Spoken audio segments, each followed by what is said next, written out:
is a gorgeous day here in Las Vegas and a sellout crowd expected here at Cashman Field.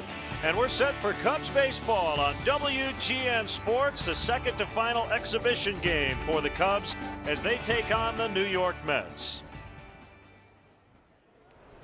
And welcome to Cubs baseball here on WGN. Jim DeShays and Len Kasper. Jason Hamill will pitch for the Cubs today. He will be number 4 in the rotation and could be a very important piece of this rotation. Yeah, if you're looking for a quote-unquote X factor for this Cubs team, it may be Jason Hamill. They feel really good about the top 3 in that rotation. Not that they don't feel good about Jason, but he really struggled in the second half of last year. Before the All-Star break, outstanding stuff, had an ERA in the 2s, but after the break had an ERA up over 5. So I think it's really important for Jason to get off to a good start this year. This is the second to final exhibition game. An off day tomorrow. The Cubs will play the Angels on Sunday. It's a little different this year, isn't it, going into the opener? Yeah, it's kind of wacky playing an exhibition game against the team you're going to open the season with. So we'll see the regulars today for maybe an at-bat and then 3 or 4 in that ball game on Sunday. Left-hander Steven Matz will go for the Mets. The Cubs look for the 2-game sweep after winning last night. First pitch right around the corner.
Chicago Cubs baseball is brought to you by Budweiser. Not backing down since 1876. This Bud's for you.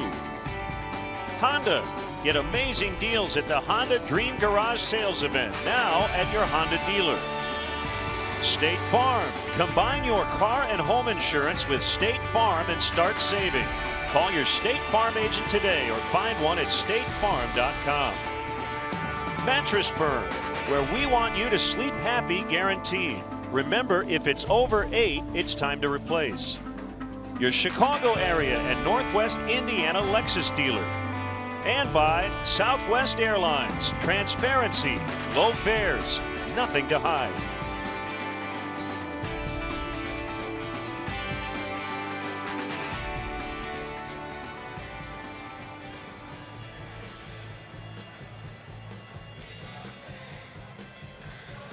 Gentlemen, here are the Chicago Cubs. Humidity, lots of sunshine. Cubs will be the home team after winning as the road club 5-1 last night. And the Mets, this is their final exhibition game. They have not won in their last 14 spring training games. So let's get Terry Collins starting lineup. It's basically the same as what we saw last night, except for 8 and 9 in the order. Granderson right, Cespedes at the top, Duda, Walker, Conforto in the middle, Cabrera, d'Arnaud, and Steven Matz, the pitcher. We'll check in with the Cubs defensively here this afternoon. We'll see an outfield alignment of Soler, Caesar, and Hayward. Third to first will go Bryant, Russell, Zobrist, Rizzo. Kyle Schwarber will be catching Jason Hamill this year. That's the plan. He's back there this afternoon, and the big righty is on the mound for the Cubs. Hamill 10-7 last year with a 3.74 ERA. We talked about his tale of 2 seasons in the open. Really good in the first half, struggled after the break. There the numbers overall: 31 starts, 10 up, 7 down, 374 league hit, 242 against him. Real good strikeout numbers, keeps the walks down. This is obviously his last start before the regular season. His first regular season turn will come next Friday in Arizona. Chatted with Chris Bosio briefly earlier today. Boz said probably 40 to 50 pitches for Hamill here this afternoon. The umpires today: Chicago native Dan Bellino will work the plate. Kerwin Danley, Doug Eddings, Dana DeMuth in various places around the bases.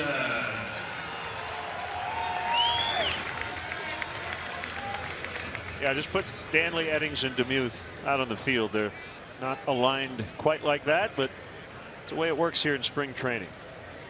So Hamill to Granderson. And we're underway, ball 1.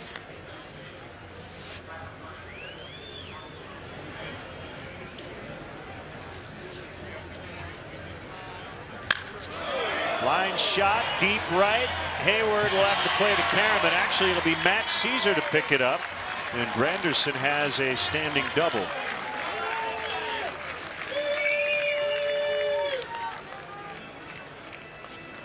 Granderson brings a lot of slugging to the leadoff spot in this Met lineup. 26 home runs last year, a bunch of doubles. This time he pings one off the base of the wall for a leadoff 2-base hit. Hamill got off to a very good start this spring. Last couple of outings not quite as sharp. Overall 5.12 ERA and 5 Cactus League appearances.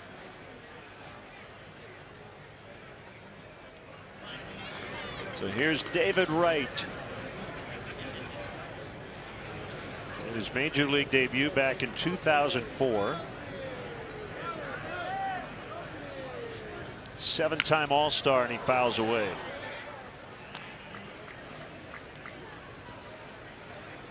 Back issues limited him to just 38 games last year. When healthy, he was productive at 289, 379 on base. He's always been a high on base guy.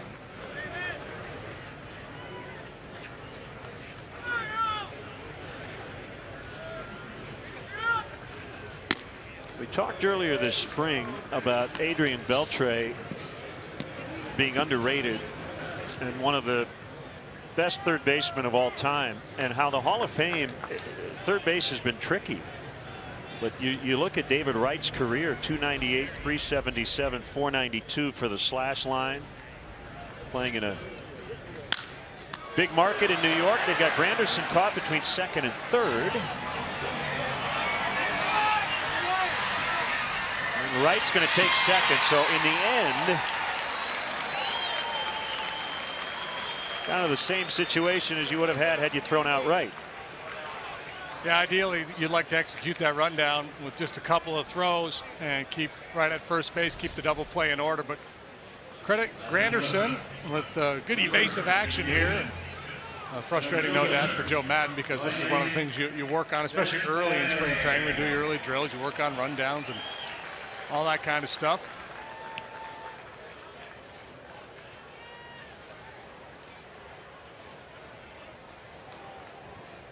So here is Yoenis Cespedes. Yeah, I'm not saying David Wright's a Hall of Famer, but I think third basemen tend to be undervalued.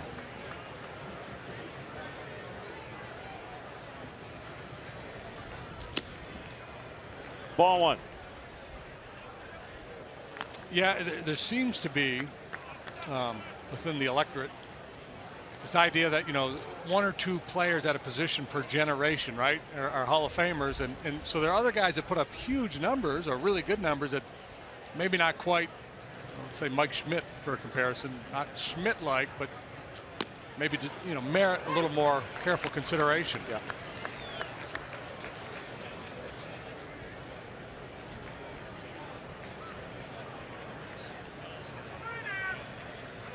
One and one on Cespedes.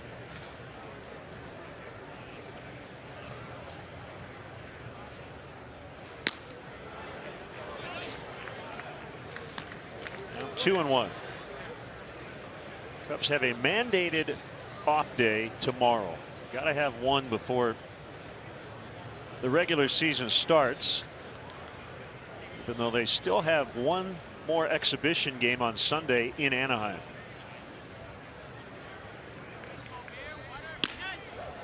That's high, and it's 3-1. Mets will play Sunday, but that'll be a regular season game in Kansas City.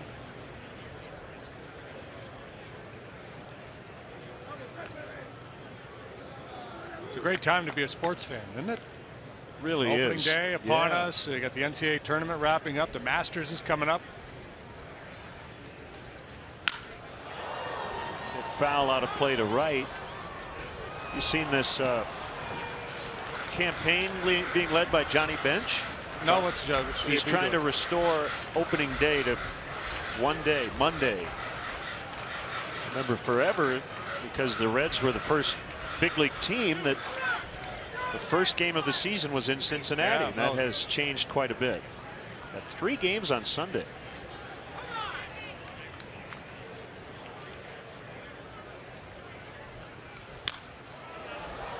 And what's JB's rationale behind this campaign? Just because of the Cincinnati hook, and he wants it to go back to Cincinnati? Probably, and I think the idea of playing every opening day game on the same day to make it kind of that national holiday.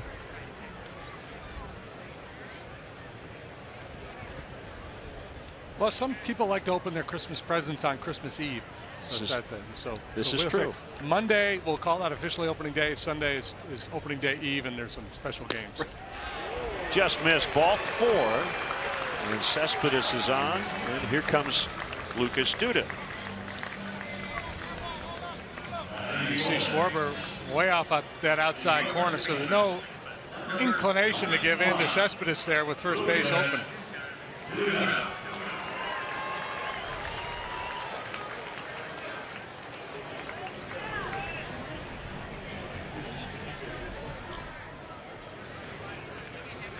Duda had a big night here last night. 3 hits.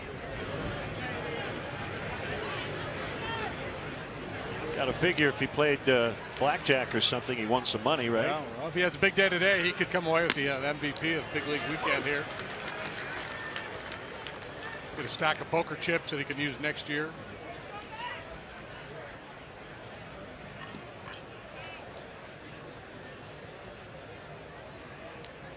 The Mets have their home pinstripe pants, but they are the road team. If you haven't seen Jason Hamill pitch yet this spring, you'll notice a little different look as he comes set. He's tucking that front shoulder in a little bit, turning his numbers to the hitter just a little bit than he has in the past. Trying to make sure he keeps that front side closed. When he struggled last year, he would fly open and make mistakes up out over the plate.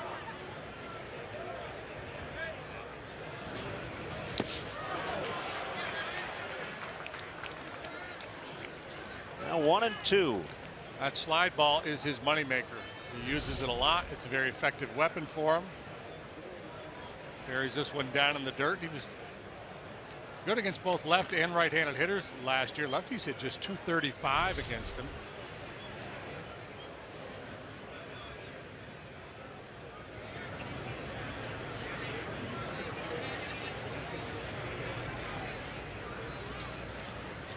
One-two pitch.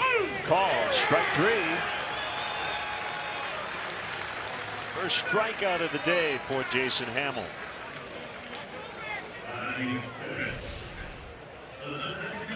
Beautiful pitch. You see Schwarber set up on the inside corner. Two-seam fastball that runs back to the edge.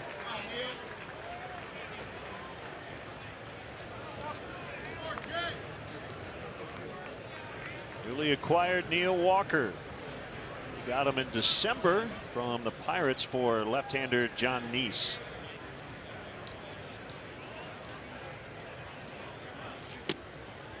A strike call. Rebuilding year for the Milwaukee Brewers, but bad news today. One of their veterans, Matt Garza, the former Cub, left his start with a tight right shoulder.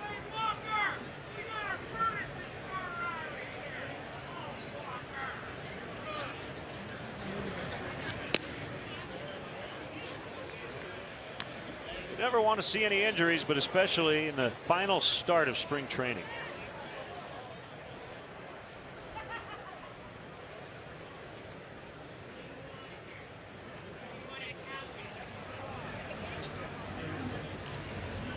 They already lost Will Smith, who was supposed to share closer duties with a knee injury.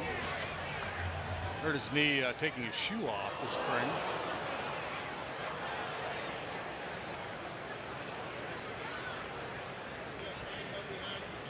Red Sox and Blue Jays are playing in Montreal today. I would imagine they'll have a huge crowd. Yeah, I think expect well over 100,000 people there for a two-game set at Stade Olympique.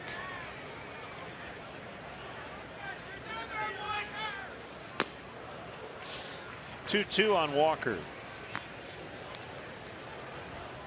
.269 hitter last year was Walker. He had 16 home runs. Just about all of his big league home runs have come from this side of the plate.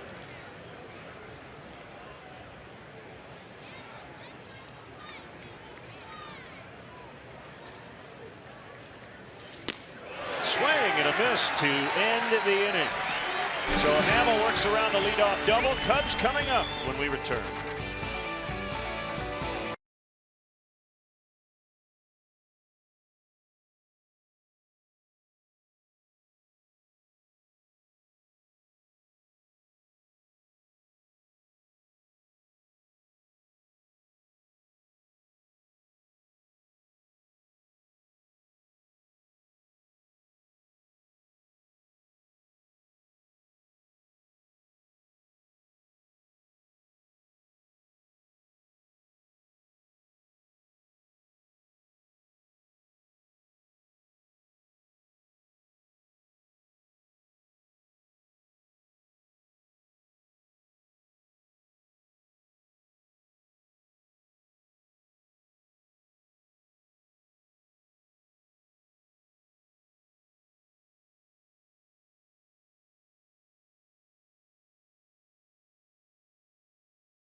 Starting lineup finishing the spring strong. They are 3-0 their last 3 days. Bryant, Hayward, Zobrist at the top. Rizzo, Soler, and Schwarber in the middle. Russell, Caesar. By the way, Dexter Fowler slated to play on Sunday. He's fine and ready to go for Monday. And the pitcher Hamill batting ninth. Mets defensively are deployed thusly. Michael Conforto, the youngster, is out in left. Cespedes, one of the better throwing arms in all of baseball, is in center. Granderson's out there in right field. Right, Cabrera, Walker, Duda, third to first. Travis d'Arnaud behind the plate. The young lefty Steven Matz pitched for the Metropolitans here today. 6 big league starts during the regular year last year, and boy, what a debut it was for him. 4-0 with a 2.27 ERA. 24 years of age, a local product from Stony Brook, New York. Grew up a big Met fan, so dream come true for him when he joined the big club last year. And a nice hand for Chris Bryant, who had the go-ahead RBI last night in his hometown. And he takes a strike. Matt's made a start in each of the 3 postseason rounds, including the NL pennant clincher at Wrigley Field. He did not get the win. 4 2/3 innings. He left with a 6-1 lead.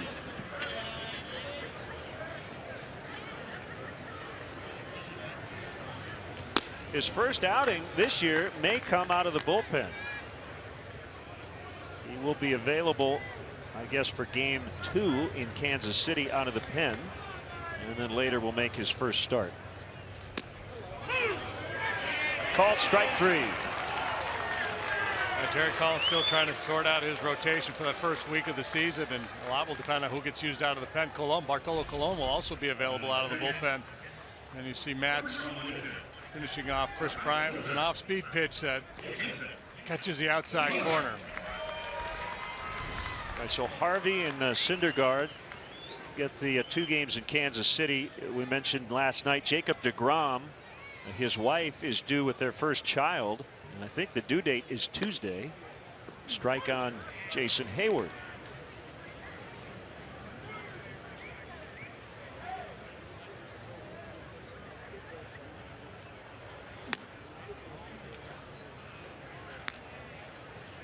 One and 1 the count.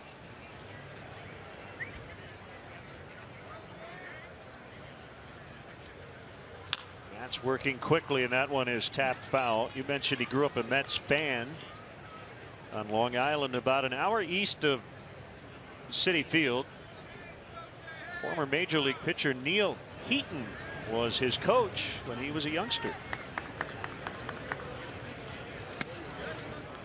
2-2. Yeah, in high school, he pitched against Marcus Stroman of the Blue Jays. Second round pick in 09. 7-4 with a 2.19 ERA at AAA last year, so he was good everywhere. This Met rotation, young, hard throwers. He's not a finesse lefty. He can rush it up there 94 miles an hour. Shallow left, and it'll be Asdrubal Cabrera, the shortstop, to make the catch.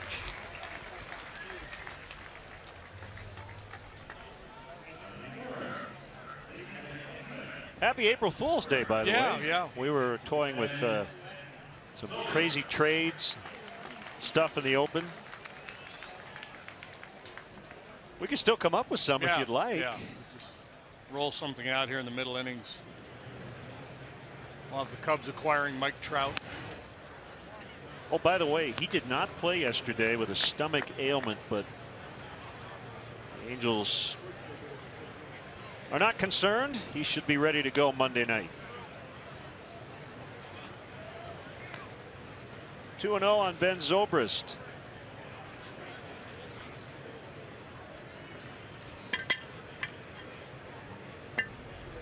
Ready to make his Cubs debut along with Jason Hayward.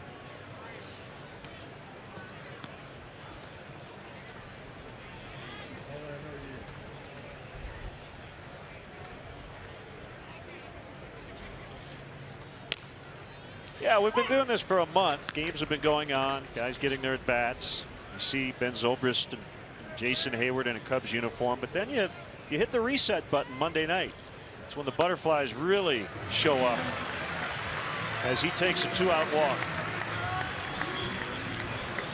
Yeah, there's a level of anticipation and excitement that comes with opening day that I don't think players ever get over, no matter how long they're in the league.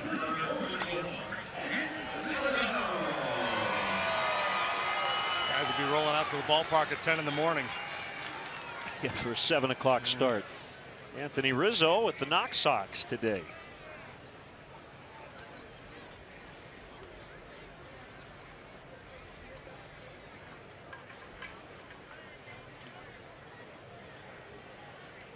He will begin the year in the cleanup spot, and he takes ball 1.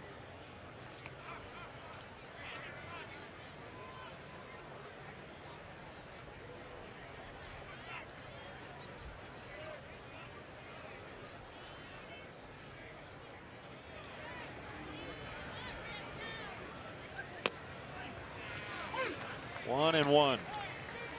Friday afternoon here in Vegas, and this place is packed. We had over 11,000 last night.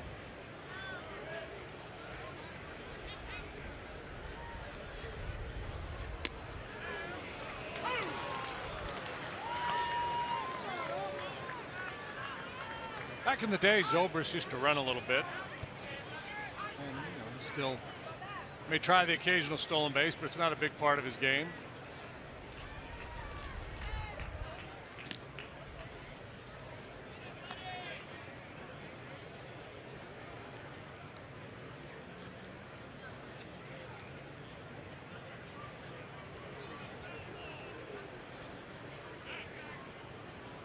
Last year, Zobrist stole 3 bases, was caught 4 times. His best year back in 2010, he swiped 24 bags for the D-backs.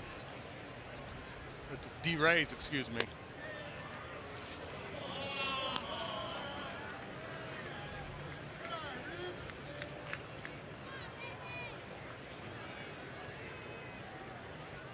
April Fools. You can get away with anything. That's right. Can make all kinds of mistakes. As Rizzo shortened up, but he still could not find the fastball at 94. The inning is over. We are scoreless after 1 from Las Vegas.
We are back.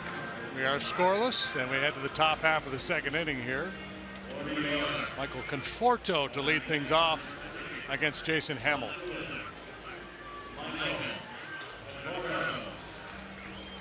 Conforto, Cabrera, and d'Arnaud.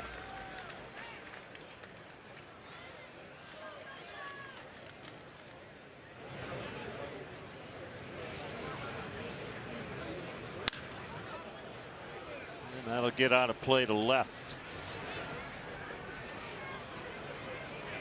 I think a lot of clubs, especially the teams in the NL East, that see a lot of the Mets would like to have their left-handed pitching lined up to face this lineup.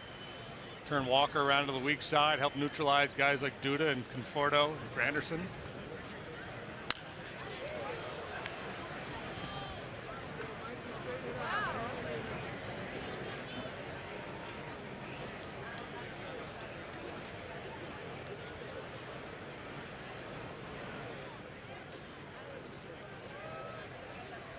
Hamill and Schwarber will work together quite a bit to start the year. Jam shot floater that'll drop for the Mets' second hit. Cub fans, don't forget to check out Len and JD's baseball blog at WGNTV.com. Sponsored by Jeff Vukovic, your nationwide insurance agent, serving the area for 38 years. To join the nation, contact Jeff at jeffvuk.com. Nationwide is on your side. Leadoff man on for the second consecutive inning to start the game for the Mets. Here's Cabrera.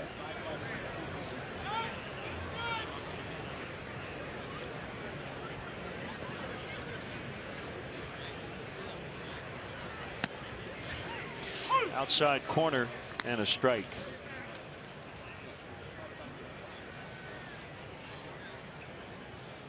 Fastball clocked at 91 miles an hour. At times last year, Joe was trying to get Jason to back off a little bit to create a little more movement with his two-seam fastball.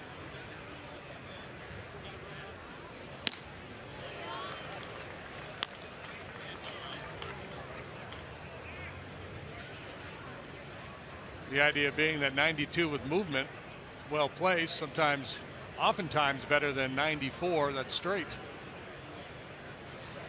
It's got to be harder than ever for pitchers to not try to overthrow when you look at all the radar gun readings around the league.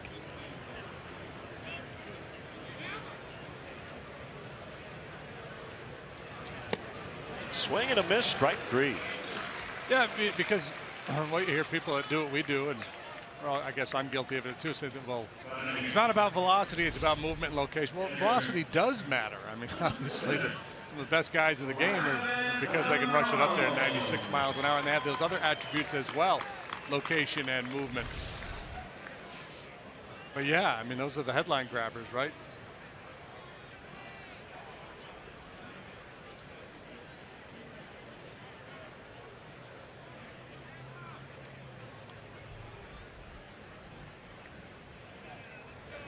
Darno, 27 years old. First round pick of the Phillies in 07. And with his third organization, traded by the Phillies to the Blue Jays in the Roy Halladay deal.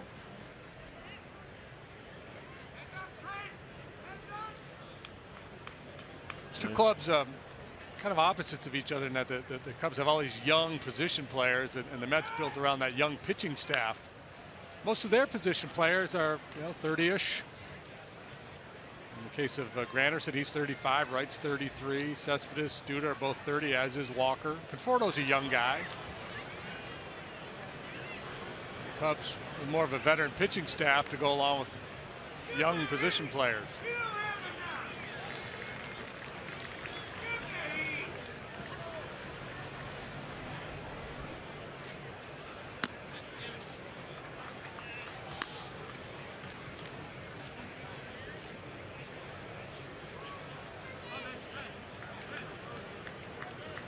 No, hit 12 homers in just 67 games last season.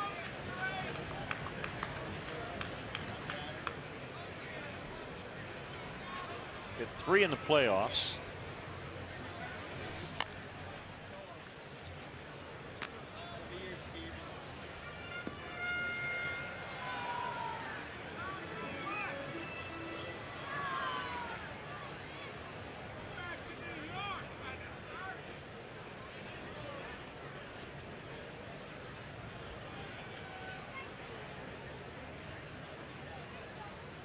Kick and the pitch bounced up the middle into center for a base hit.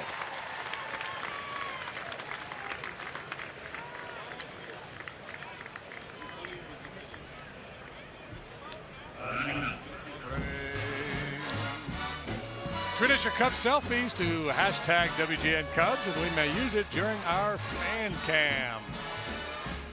Hey, look at Len. Hanging out with the showgirls. Well, they asked, and I had to oblige. The feathers are casting a shadow upon you. I'm going to stay away from that. Just going to let that sit there. Yeah. You did not get a picture with the showgirls. I was busy doing an interview with the local radio explaining WHIP and OPS. Here's Matz. He can swing the bat. Major League debut last year. He went 3 for 3 with 4 RBIs. Yeah, when he wasn't pitching in high school, he was a first baseman. He won the Carl Yastrzemski Award in high school, given to the best player in Suffolk County.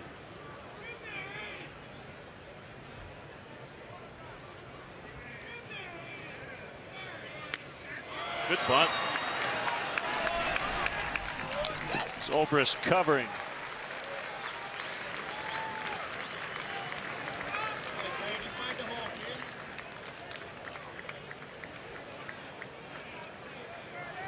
Yeah, and against Anthony Rizzo, just any bunt isn't going to get the job done. You got to be careful because Rizzo, as aggressive as anybody in the game.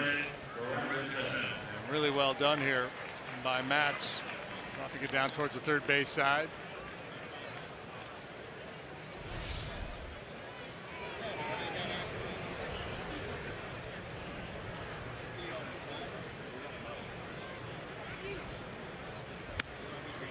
Curve is high on Granderson, who doubled to start the ball game.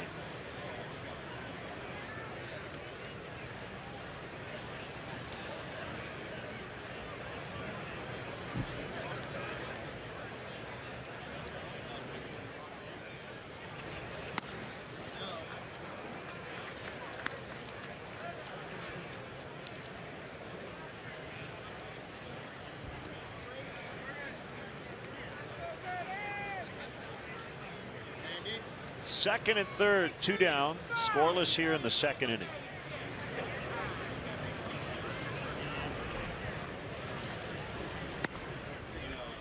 Three and 0. Got a base open. David Wright on deck.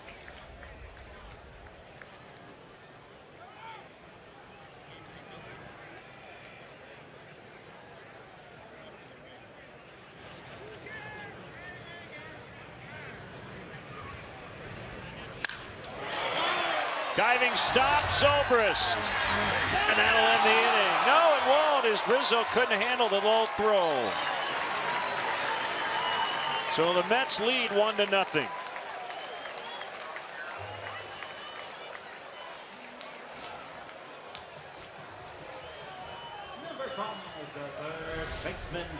Beautiful play by Zobrist out there in shallow right field, and got up quickly, had time.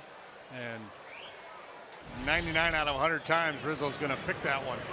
They gave the error, I think, to Zobrist. It's kind of that automatic error if the ball hits the dirt. And now Granderson will lead for a pinch runner.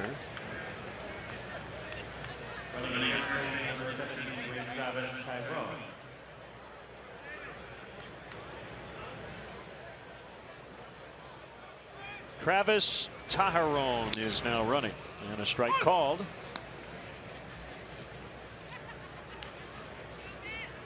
Yeah, I got a feeling we're going to get deep into the depth chart here today in this one. Joe, before the game, said it was going to be a cameo for his guys. 1, possibly 2 at bats, and then out.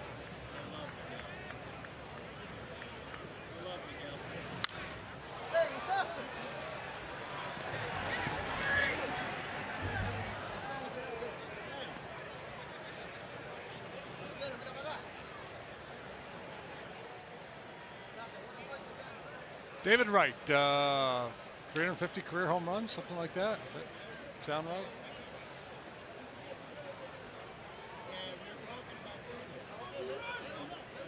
.235. 230. Oh man,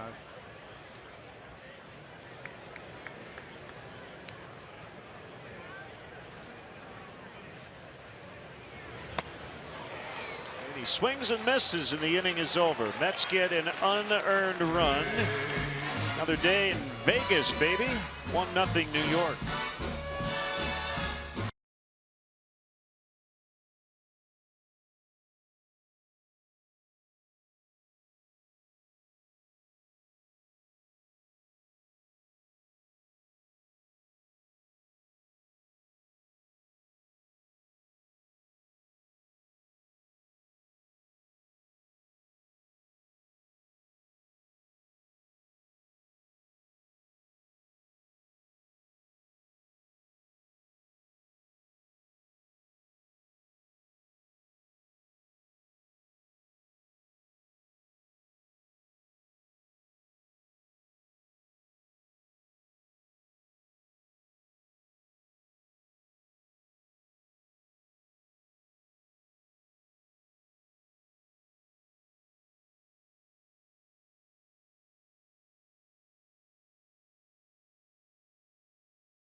MLB.TV Premium, everything you have come to expect and more.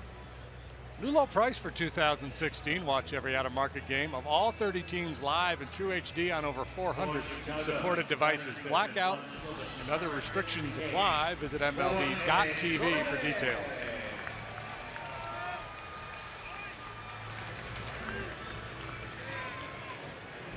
Jorge Soler playing left, and a curve is over for a strike. Travis Tyrone is still in the game in right after running for Granderson. Wilmer Flores is at third for right. Sounds like Soler will be in the opening day lineup, although Joe has not officially made any announcement. Kind of hinted that both he and Kyle Schwarber will be in there. It's just a matter of who will DH as he grounds out. He's also trying to figure out who hits third, Zobrist or Bryant.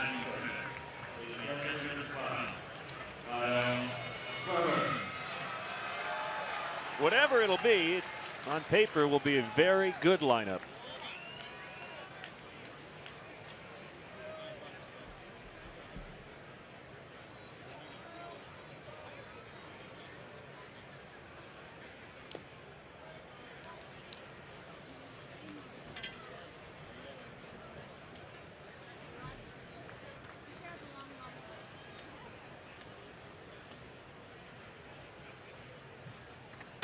They're always good at bats. The left-handed hitter face a tough left-handed pitcher. The Cubs with the balance in their lineup, they're going to have the platoon advantage a lot this year. That's the flexibility that Joe Maddon has to work with. He'll be able to stack his lineup with a lot of lefties, and certain nights he'll lean more heavily from the right side. And like most managers, Joe likes to alternate left-right in his batting order to create some matchup problems for opposing managers, especially late in the game.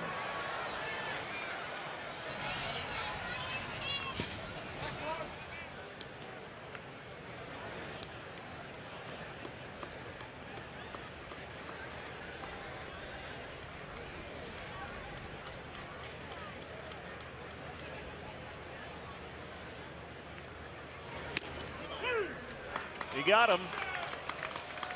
Third strikeout already for Matz.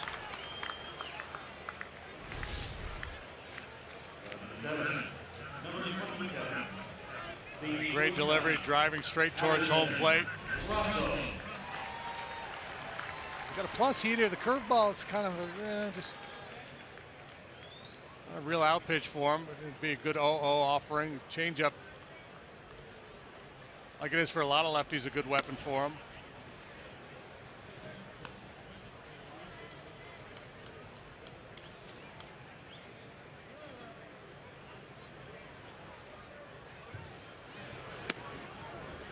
There's the change right there.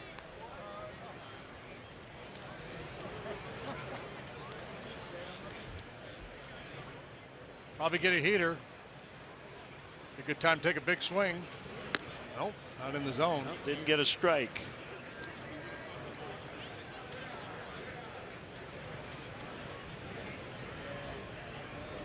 Part of the learning process for a young hitter. Know the base out situation, where you are in the batting order, what is asked of you, what you are capable of doing. Even though Russell's down near the bottom of the order, he has power, so I would think Joe and John Maley, Eric Hinsky, the hitting infrastructure for the Cubs here would encourage Russell to be aggressive in those hitters' counts, because he is capable of hitting one over the wall. So a 4-pitch walk to Russell, and that'll bring up Matt Caesar, who was slowed earlier this spring by an oblique injury, but been really good as of late, getting a lot of playing time. And he'll be on the opening day roster.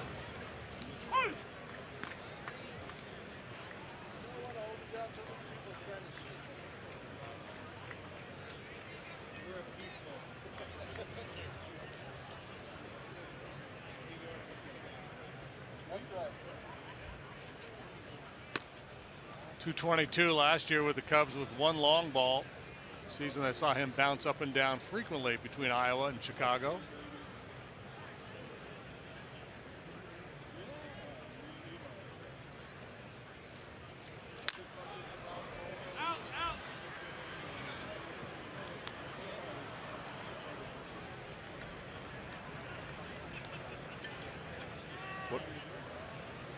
Here's the Lexus Cubs run predictor, brought to you by your Chicago area and Northwest Indiana Lexus dealer. Tough to score with 2 outs. Yeah, and that's why I was, with Russell up there, even in 3-0, that's, you want him looking to drive the ball, looking for extra bases in that situation, especially with a lefty on the mound. Tough to steal a bag to get into scoring position.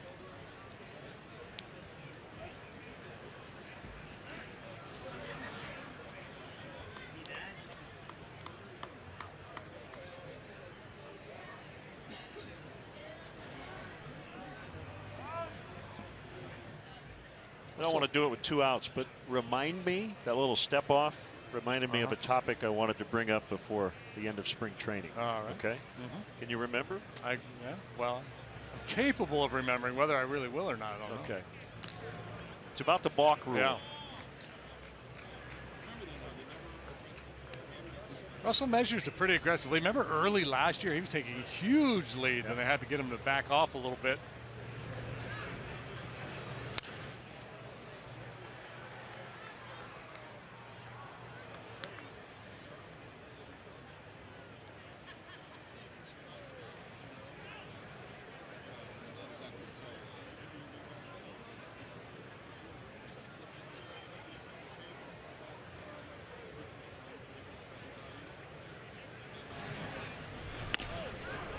The plate inside, and it's 3-2.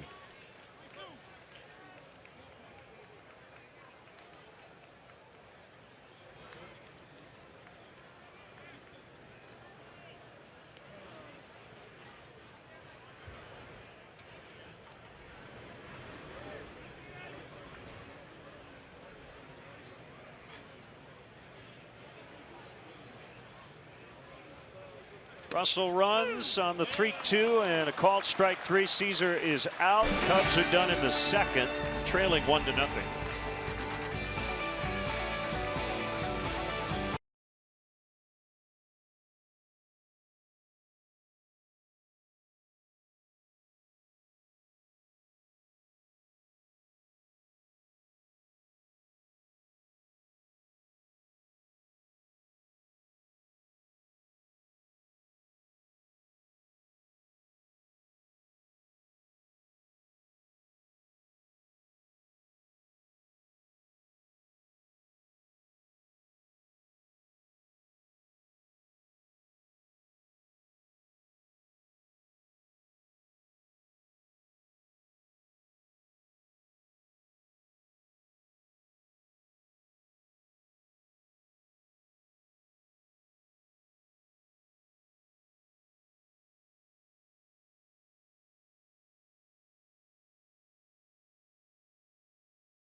And an official Cubs MasterCard debit card, only available at your local Wintrust Community Bank. Go to wintrust.com/Cubs to learn more. Member FDIC. Got a lot of changes for the Cubs. Jason Hamill still on the mound. Yasiel Balagert is playing first. He homered last night.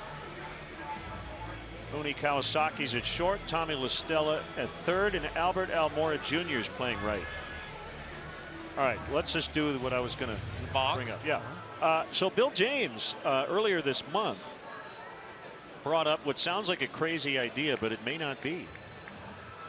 We have been having these conversations about speeding up the pace of the game, and he thinks what really slows down the game is a rule that goes back to the 1890s. When Cespedes takes ball one, and that is the balk rule. So he just threw out the idea of just getting rid of the balk rule. He said the one thing you might be able to do is have some rule about pickoff attempts after 2 or 3. If you don't get the guy, you can let him move up a base. But he said he likes the idea of the game always being live. So there's no balk rule. So you can't balk. So that allows pitchers to do anything. I'm trying to. You can fake to any base. Yeah, I'm not seeing how that speeds up the game. He said, this is from let's see, NYN.com, and it was from a Moneyball reunion panel, the Sports Analytics Conference at MIT. Okay. The balk rule interferes with the way baseball should be played. The game constantly stops. If the pitcher could just stand on the mound and do anything he wanted, which he should be able to, then you wouldn't have to take a set position. The batter wouldn't have to be ready. What the balk rule does is the same thing you would do with basketball if you made a rule that you couldn't have a fast break. That is gone for Cespedes. And the Mets lead 2-0. Something Cespedes did 35 times last year. Big home run year for him. He also drove in 105 runs.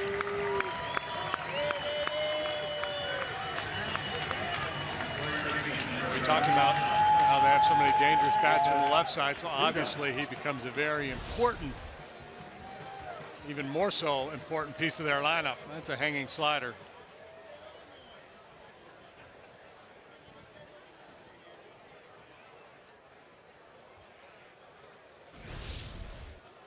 That will bring up Duda. So is Bill arguing that because the pitcher has all this at his disposal, that it's really just going to shut down the running game? Guys aren't even going to think about running. I don't know. Therefore, the pitcher doesn't have to take time to throw over. I think it's the principle of it. He said in other sports you're allowed to do all kinds of fakes, and yet they ban it in baseball. He said if you want to do a fake double move, you go ahead. And along with that, be able to throw a pitch whenever you want. He says it feels like we're always resetting. Just an interesting idea. Yeah. I mean, I don't know if it'll ever gain traction, but just out of the box thinking. So right now, Jason could just run up and throw the pitch. Sure. And walk As around. long as the guy's in the box. I mean, Yeah. you'd have to have some sort of rule that says Yeah. the batter's in the box. But it would allow for more deception. Because when you think about it, he is right. The pitcher is restricted more than any other player, what he can and can't do. Can't even fake to third anymore. Right.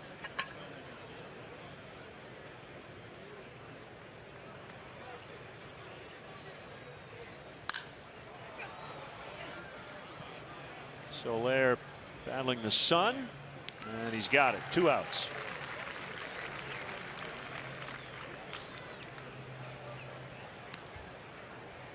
Can't even throw a spitball anymore, or a shine ball, or scuff it up. It used to be legal way back in the day.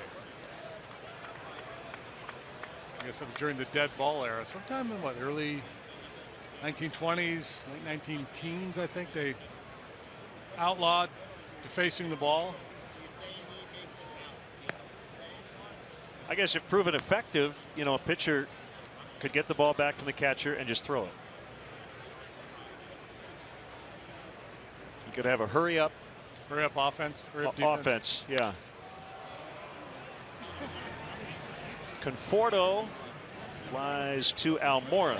Cespedes led off the inning with a home run. It's now 2-0 Mets.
Out here in the bottom of the third, the Cubs will host the 11th annual Race to Wrigley charity run presented by ATI Physical Therapy. It takes place Saturday, April 23rd. 5K course runs through the streets of the Lakeview neighborhood and concludes at Wrigley Field. Cubs Charities will donate proceeds to support critical care needs for pediatric patients in Chicago through Advocate Children's Hospital. Sign up at racetowrigley.com.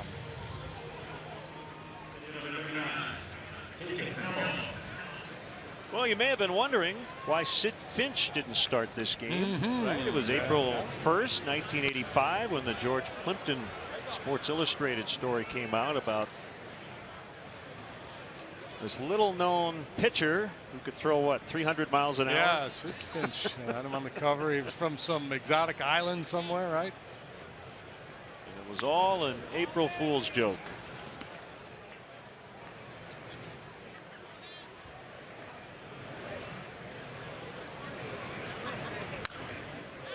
Hamill fouls away.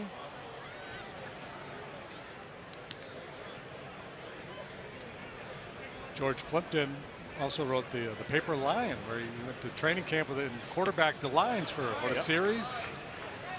Hamill strikes out. 9 batters, 5 strikeouts for Matz. He also got in the boxing ring, did Plimpton, with Archie Moore, maybe.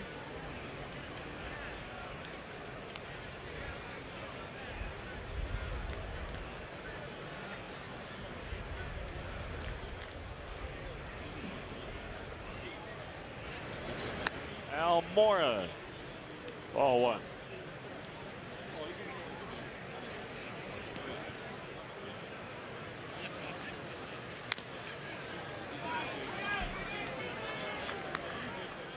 That's got away with a hanging changeup that time.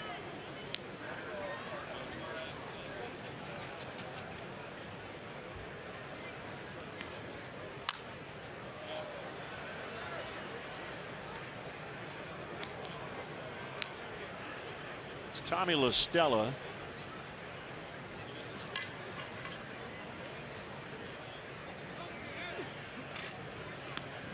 And the 1-2. Now 2-2.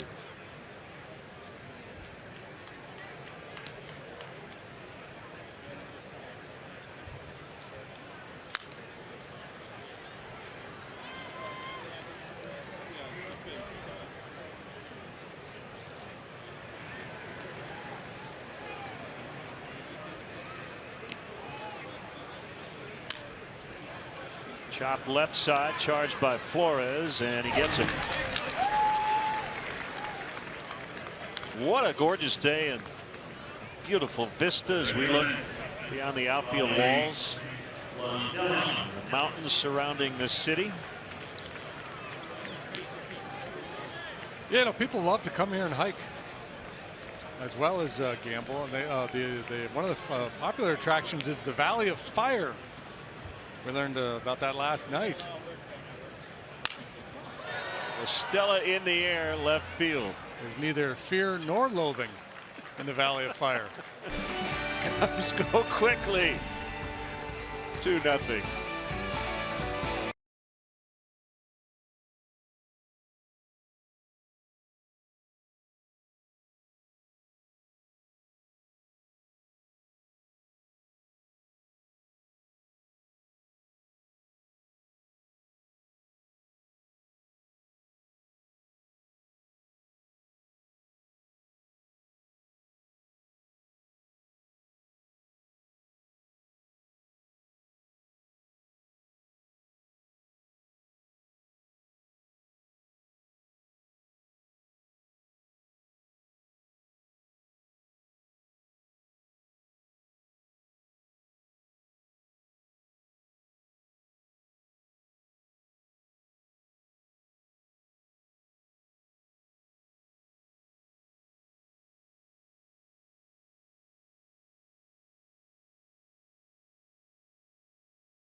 2 Little League game. Get your ticket down by logging on.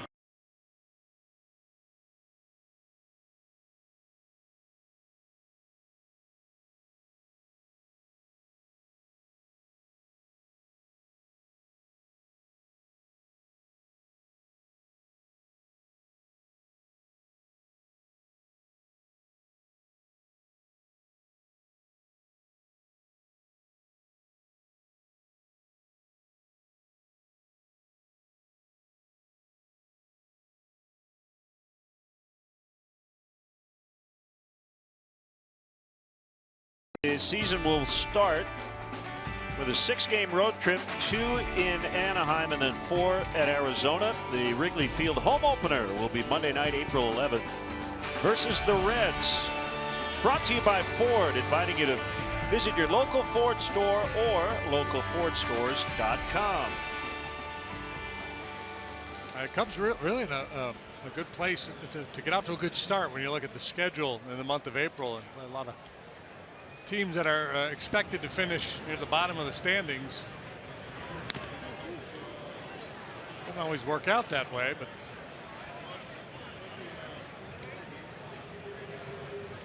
got 7 games with the Reds in April, 3 with the Rockies, 3 with the Brewers, 3-game set with Atlanta. They're in a rebuild phase. Ouch.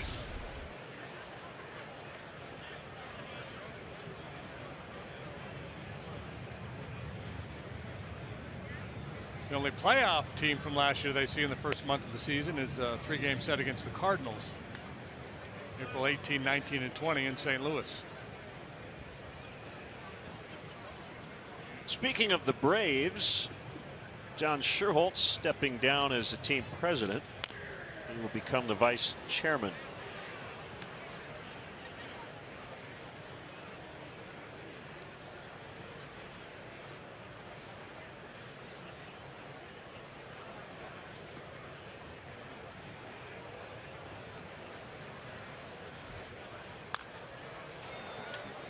Two on Cabrera.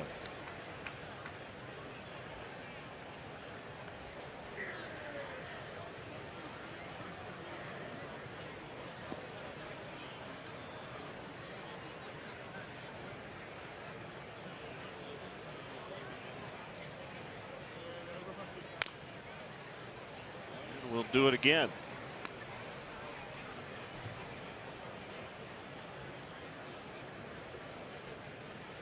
Hamill likes to use that combination of fastball in and then slider down and in under the hands against left-handed hitters.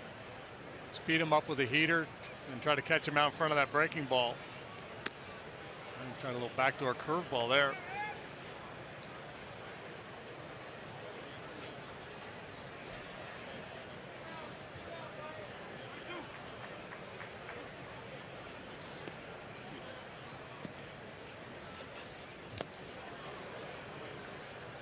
And he got him. Let's step aside and see what's coming up on WGN. Number 7. Robin.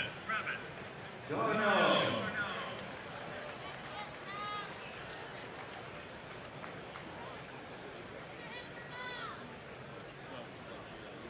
Len and JD and our WGN sports crew from Las Vegas.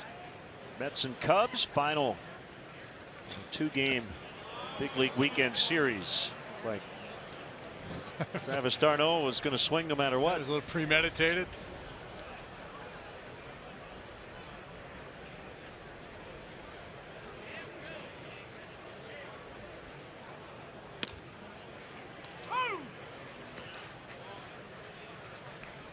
You may say, well, Thursday, Friday, big league weekend. Well, yeah, every day's a weekend here.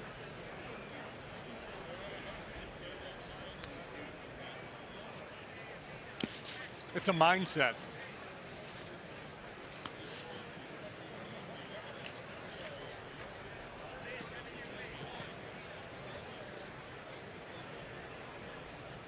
Some people start their week on Tuesday, right? So the end of their week would be Monday. Well, To that end, baseball and Las Vegas have something in common, because once you get in the middle of the baseball season, most of us have no idea what day of the week it is. Right.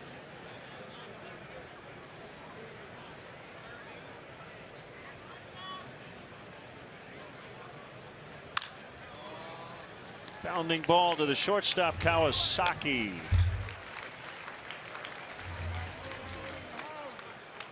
Pitcher, Steven Matt.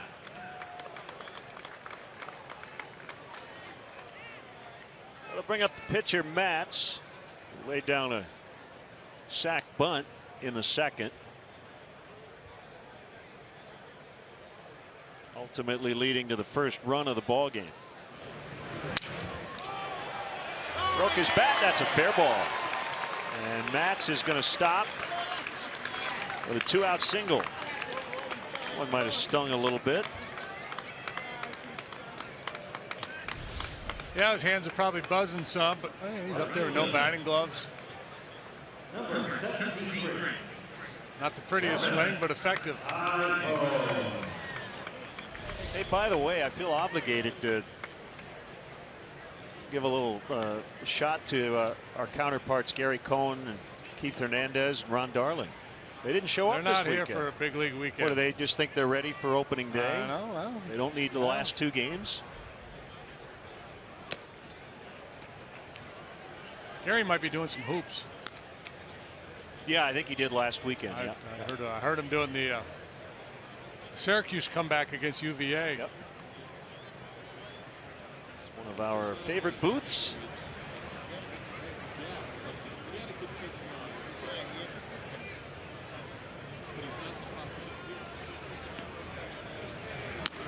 He's probably helping somebody move this weekend. Ronnie, who knows? Ronnie was a movie star too. Ron Darling was in Shallow Hal, I believe, is the movie he was in. I guess he was on MLB Network yesterday. Yeah. So, yeah. Those guys find ways to stay busy.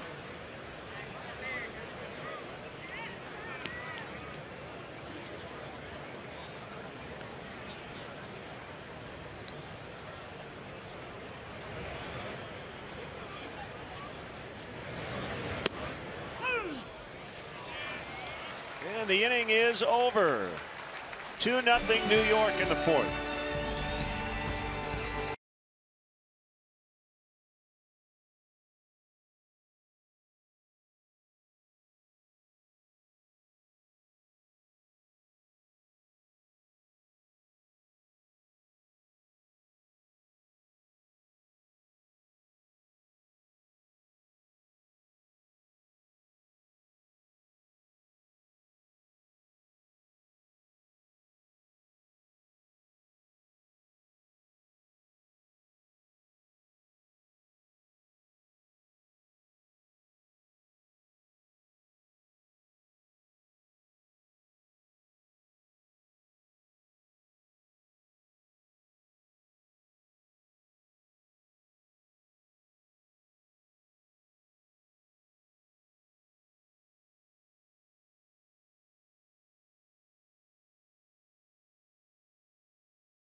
Cubs 2-0. Show your support for Cubs baseball from the beginning. April and May offer fans the best availability to get the seats you want.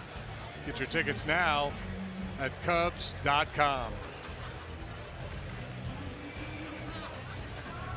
We've got a bunch of changes for the Mets. Eric Campbell is now playing first. T.J. Rivera is at second. Juan Lagares in center. Alejandro De Aza is in left. He's trying to get a license plate on the shortstop. Same battery, Matz and d'Arnaud.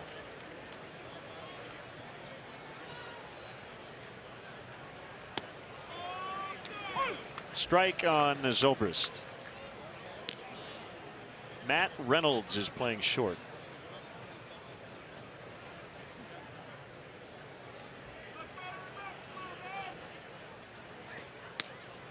A little high, 1-1.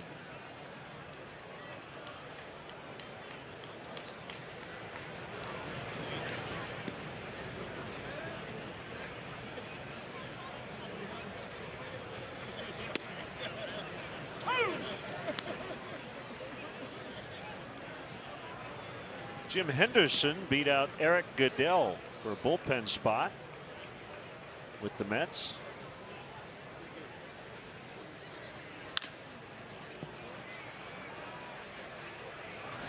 Reynolds gets Zobrist.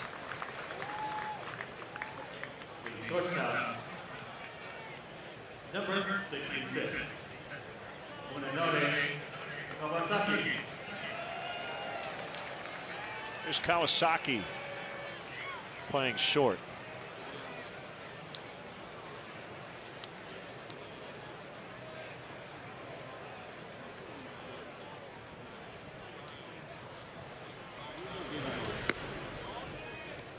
In there for strike one.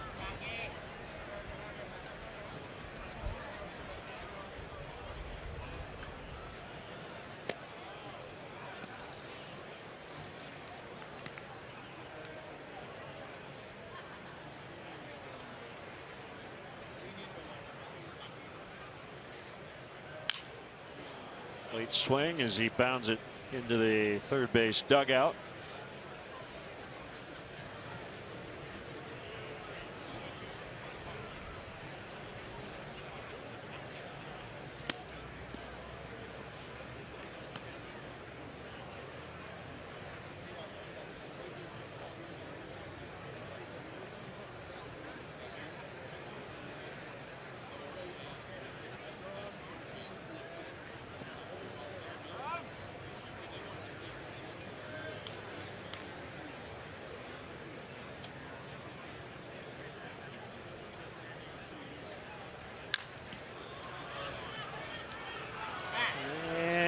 Kawasaki's safe at first.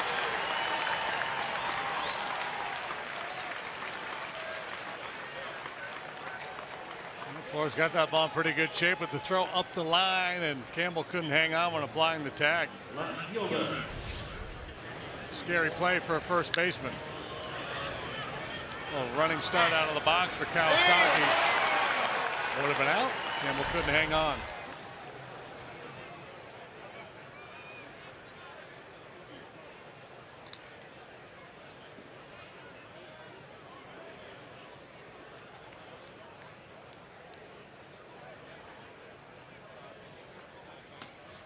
Gets away from d'Arnaud, and Kawasaki to second, so an error.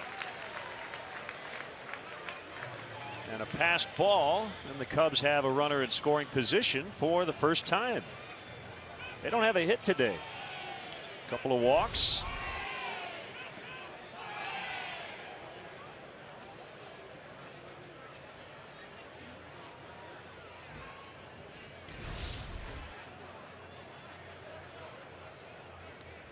One and 0 on Soler. In the dirt. He's missed high, he's missed low, and it's 2-0. He misses middle. Soler might make a big noise. Soler grounded out last time, and he hit it really sharply.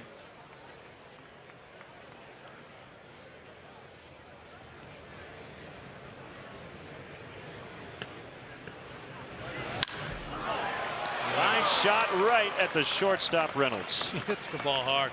Swings and misses a lot, but he makes a lot of solid contact. High line drive rate. Probably have the two best swings today for the Cubs. Yep. And both have been outs. Really sharply hit ground ball to second, and that's rocket to the shortstop. Just needs better aim.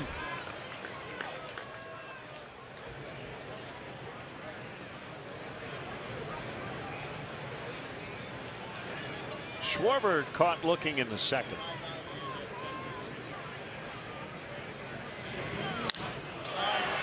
Right field, and another ball struck well.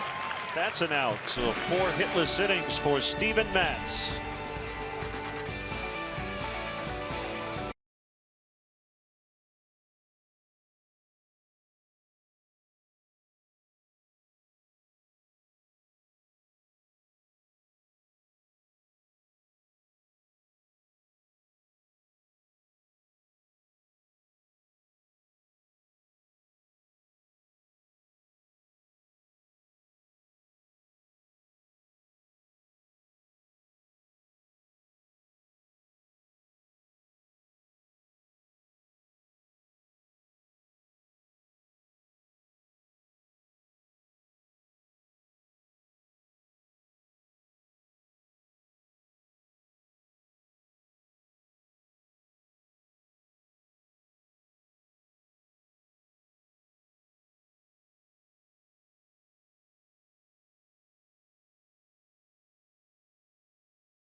And telecast will be from Phoenix. The Cubs and the Diamondbacks, game 2 of a 4-game series. That's Friday night, April 8th.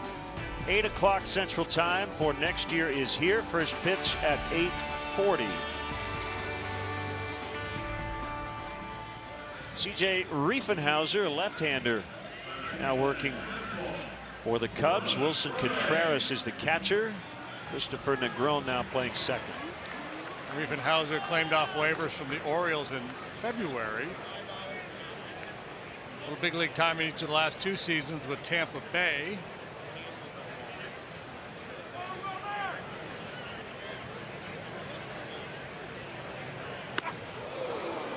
Almost hit Flores. Option to AAA Iowa on March 18th.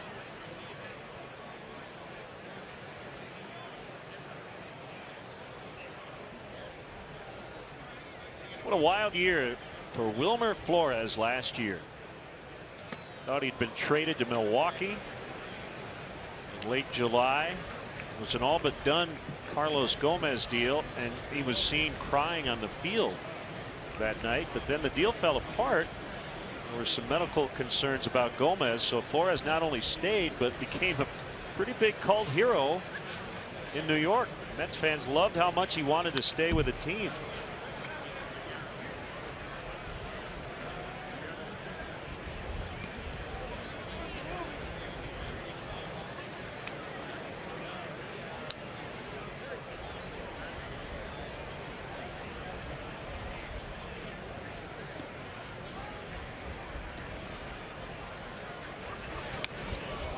Yeah, they had kind of a, not a shortstop controversy, but between Flores and Tejada. Tejada better defender, Flores better with the bat.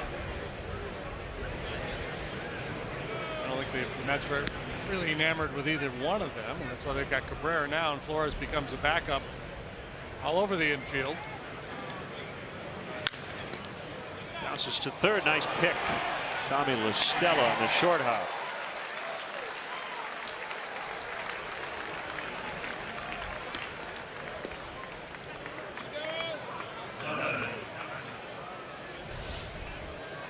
La Stella deep to begin with, but immediately breaks in on that ball. Gives himself a short hop, picks it cleanly. Good strong throw to get his man. Pretty new to the position of third base.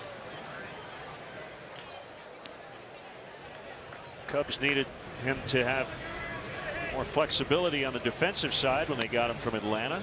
That play looked like he'd been playing third base his whole life. Instead, really just 12 games last year. That's it as a pro.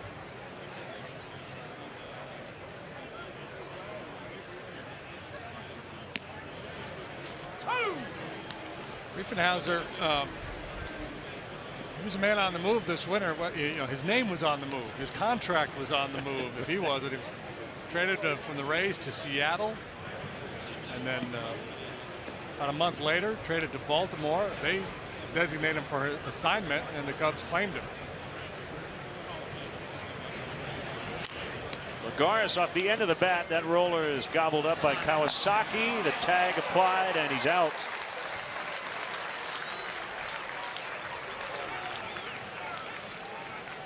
Hey, Cub fans, take the Cubs on the Move Fitness Challenge. The Cubs want to hear from kids ages 7 to 13 in the Chicago area. Tell us why fitness is important and how it is part of your daily life. Submit your entries at CubsOnTheMoveChallenge.com. Do it before April 4th for your chance to work out with Cub players.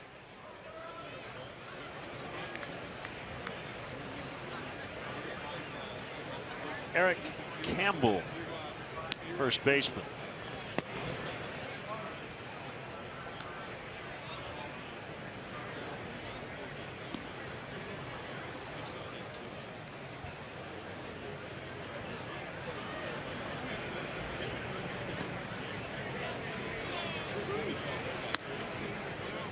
Two balls, no strikes. Jason Hammel's final line today: 4 innings, 5 hits, 2 runs, 1 earned, a walk, and 6 strikeouts.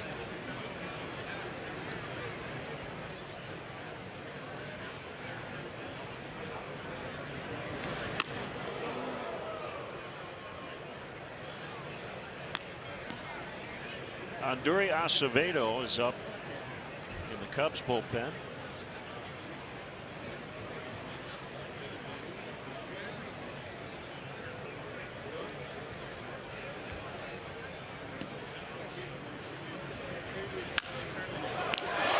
Ball snagged by La Stella. Riefenhauser with a 1-2-3 fifth inning. 2-0 New York.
Vegas has produced some really good major league players, going back to Greg Maddux.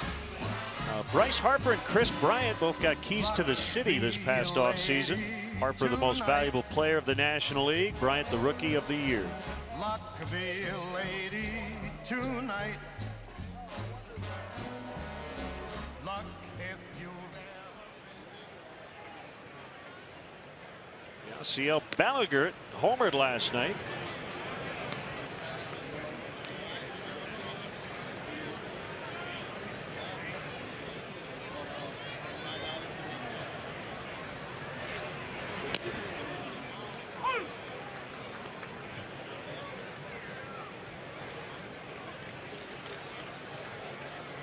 According to Baseball Reference, will pop up on the infield. Reynolds, as shortstop, has it.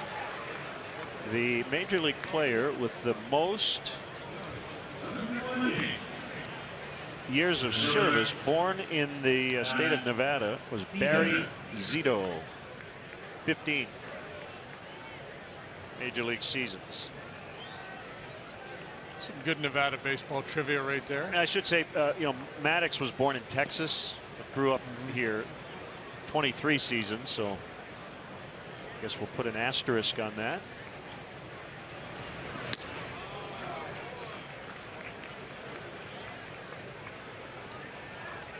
Matt's hitless so far. He may be peaking too early. Save this for the regular season. Look out. Chris Bryant, by the way, is already 5th on the all-time Nevada-born home run list with his 26. Harper is 2nd with 97. If you get the #1 guy with 122 career home runs, I'll give you $5 without looking. I'll give you 3 and 4. Tyler Houston, #3. Nate Scherholtz, #4. Is this what era did this player play in? He played from 95 to 03.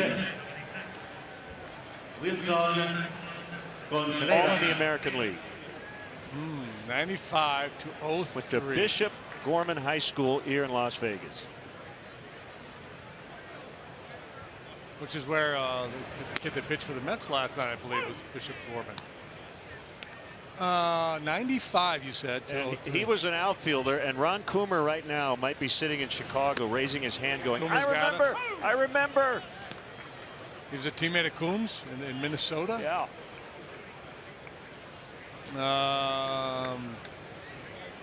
Jock Jones. Marty Cordova. Marty Cordova. All-time Nevada-born Major League home run leader. You just learned something new. Teammate of Marty Cordova. Cubs without a hit through 5.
becoming a member of the Cubs Club, the official fan club of the Chicago Cubs. Members will enjoy game day audio and other perks throughout the 2016 season. Now is the perfect time to rejoin, or give a fellow Cub fan the gift of a Cubs Club membership. To enroll today, visit Cubs.com/club.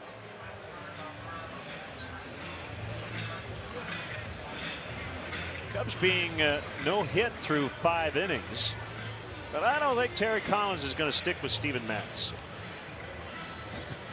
This is Anduri Acevedo for the Cubs against TJ Rivera.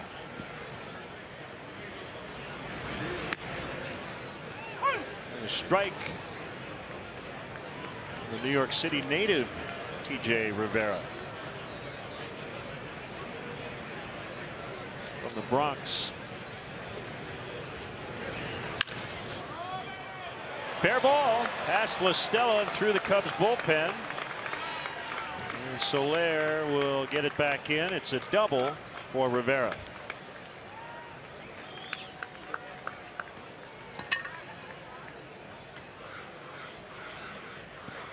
Right down the third base line and just over the base for a leadoff 2-base hit for Rivera.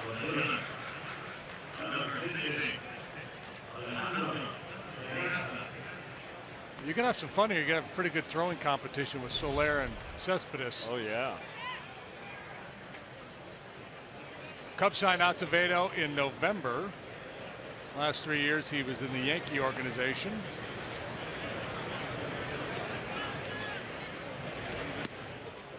Alejandro De Aza takes ball 1. Cracked the AAA level for the first time in his career last season. That was at Scranton Wilkes-Barre while with New York.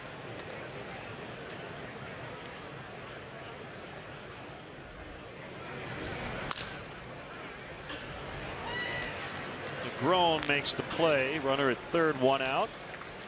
Cubs may move their infield in here.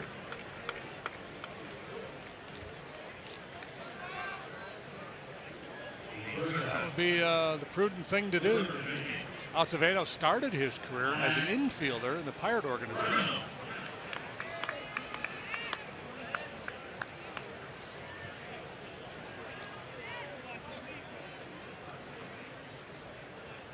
Everybody in.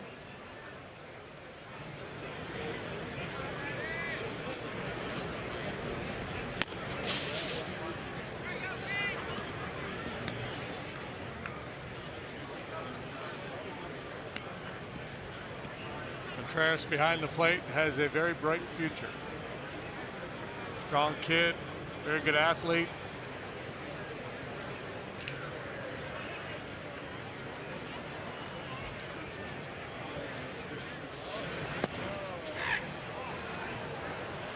Contreras never did make the throw.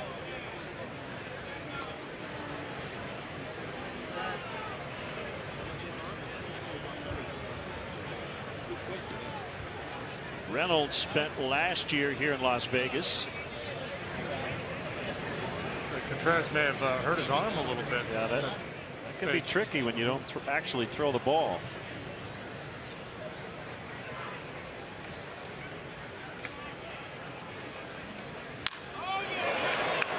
Trouble here. Almora, diving catch.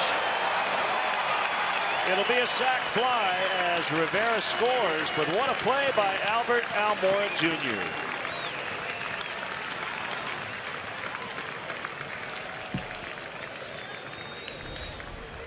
Yeah, spectacular play by Almora, but not a shocking or a surprising play. He is a tremendous defender.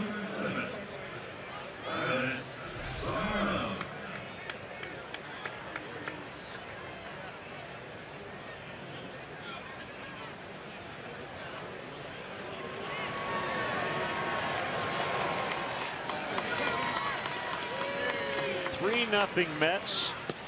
Darno takes ball 1.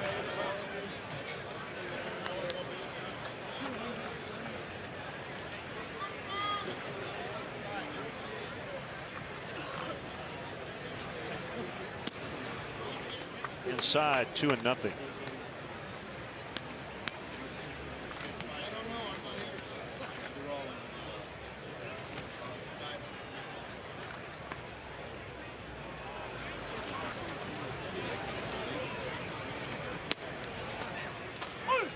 Yeah, I think Almora could be a Gold Glover right now defensively. Great instincts. It's excellent jumps on balls. Not afraid to crash into walls. He tweaked his wrist on that diving catch.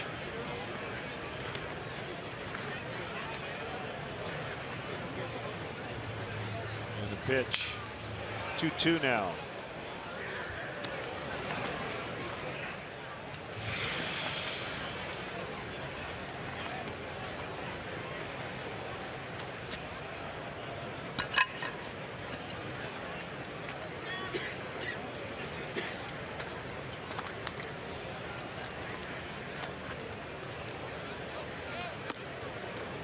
It's full 3-2. Mark Krause is on deck. Acevedo's a big kid. 6'4", 235. 25 years of age from the Dominican Republic. Much easier chance this time for Almora. As JD said, kind of getting used to this type of defense from Albert Almora Jr. 24 hours in the day. Not even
Cubs destinations travel packages include tickets, hotel accommodations, ballpark tours, Cubs swag, and a private meet and greet with a current player. This season's destinations include stops in Pittsburgh and Chicago. For more information, visit Cubs.com/travel. Cubs looking for their first hit. Sean Gilmartin, the left-hander, will replace the starter Steven Matz. Gilmartin will be in the Las Vegas rotation to start the year. And how many times does a guy who made the great defensive play lead off the next half inning? It happens all the time. It happens about 11% of the time, right? 1 out of every 9. Yeah.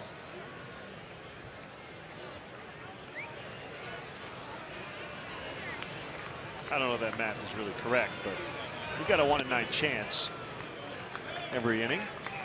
That guy coming up. 0-2 on Almora. Gilmartin made a 1 start for the Mets last year, worked 49 times out of the pen. He was a Rule 5 draft pick last year, stayed on the roster all year. Some solid work for them. Campbell to Gilmartin for the out.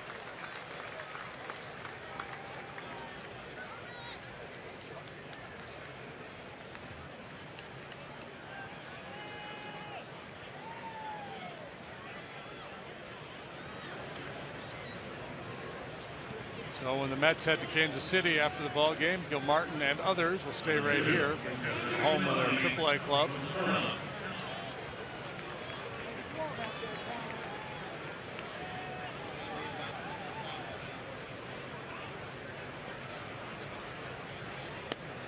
Outside for a ball on La Stella.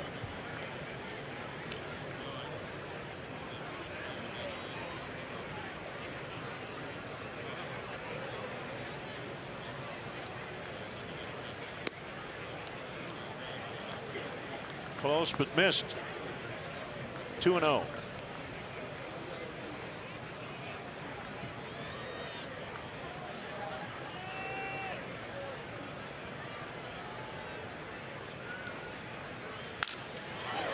Pretty well hit deep to left. And he bangs it off the wall. Estella hustling towards second. Going to be a close play. Safe. He got in.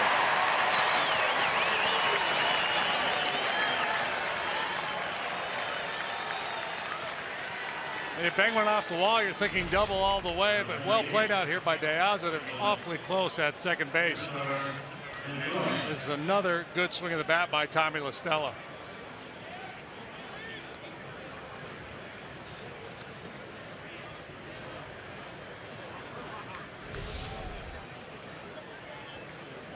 Mr. 3 a.m. Tommy La Stella's manager said he'd wake up in the middle of the night. Go 3 for 3. And the Cubs finally have a hit. Mets fans everywhere wondering why Terry Collins took out Steven Matz. Because he reached his pitch count. That's why.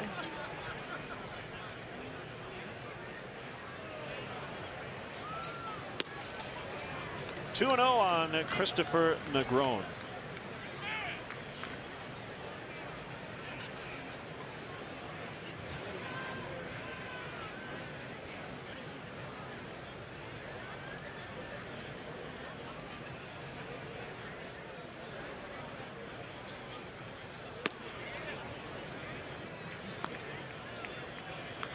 Terry, born in Midland, Michigan.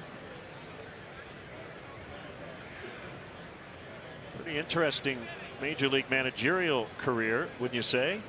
With a long time in between gigs. Correct. Negron takes the walk. So the Cubs with their best rally of the day, 2 on 1 out.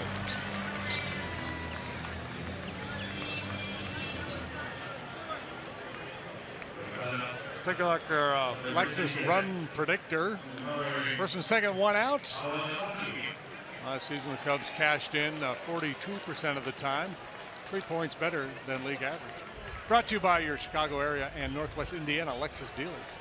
Yeah, there was an 11-year gap between major league stints, and TC had to kind of get past kind of a reputation thing, right? Yeah, being known as kind of really tightly wound. And, you know, he admitted as much. He said, you know, hey, I've learned from my mistakes. Try to be a more relaxed presence in the clubhouse and the dugout. That's easier said than done, you know, especially when you've been in the game, been around a long time.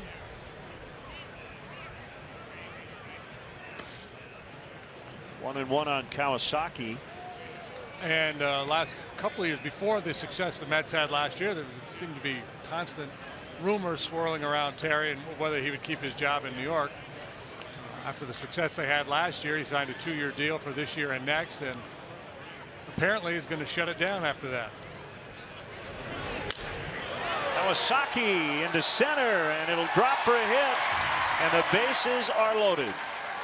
3 on with 1 out for Jorge Soler.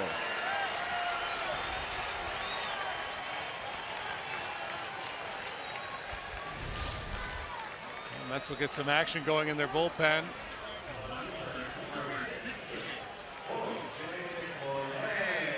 Soft, well-placed line drive base hit from Munenori. See if Soler can find a hole. Solid contact twice, but both times for out. Last time a rocket to short on a line.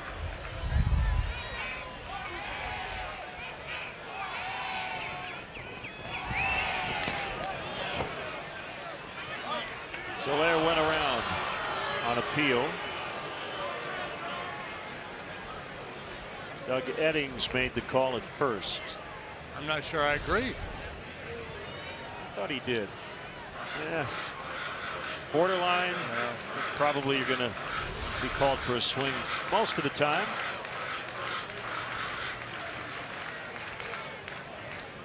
Stay calm in these big moments. Bases loaded. Don't get too anxious.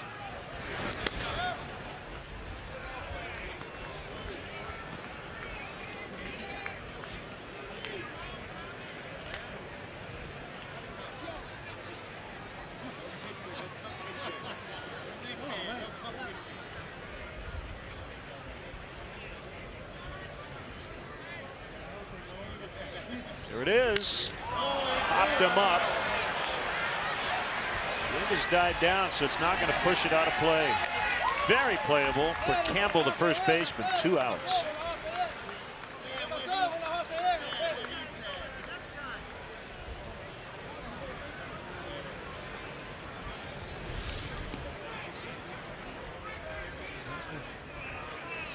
He's talking about trying to lift. Soler, a high percentage of his contact was on the ground or on a line last year, and he's a very strong kid, obviously. And when he gets the ball airborne, it can go a long way. So that's part of the change he's trying to make in his swing, so he can lift the ball a little bit more. Uppercut home run swing there, just didn't quite catch it.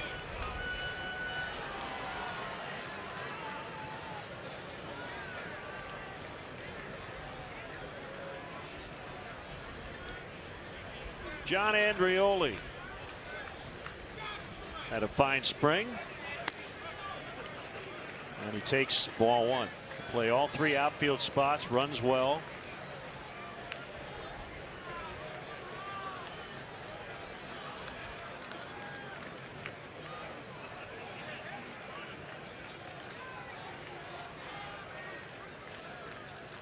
From a terrific UConn program. George Springer, Mike Olt.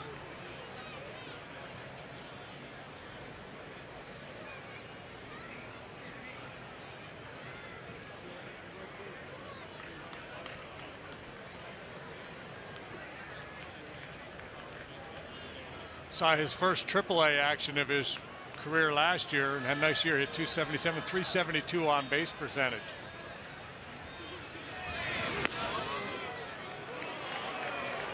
Three and 0. This is a pretty good spot for a hitter. Bases loaded, a 3-0 count.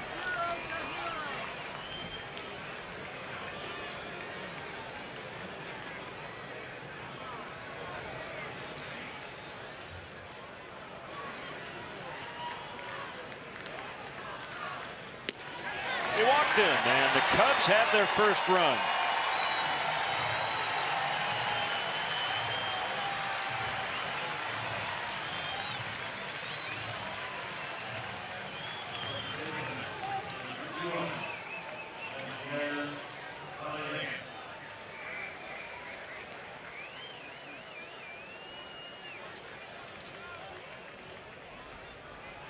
So the Cubs within 2. Yasiel Ballagert, who homered last night. Called strike. Get over slow curveball for strike one. Ballagert last night, that ball, somebody said 450 feet.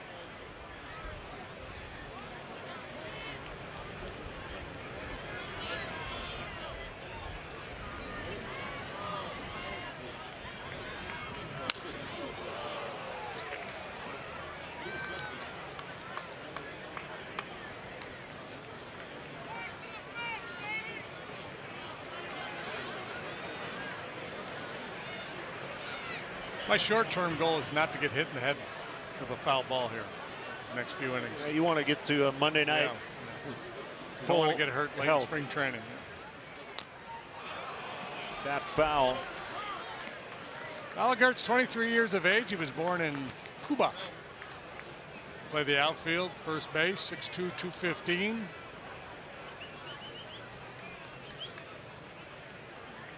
He's played at the lower levels, Cubs organization last year at Kane County and South Bend. Check that, just South Bend last year. Kane County the year before. Popped up. It's the second baseman, Rivera, to make the play. Cubs get on the board, the hit board and the run board.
And Cubs fan cam.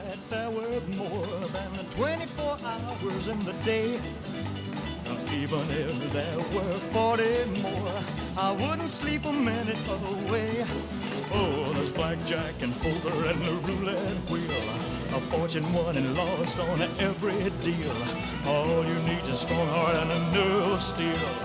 Viva Las Vegas! Viva Las Vegas! Viva Las Vegas with your neon flashing and your bandits crashing. We've enjoyed our time here in Las Vegas. Cubs trying to sweep the Mets in this two-game set, trailing 3-1, and Michael Jensen will do the pitching here in the seventh.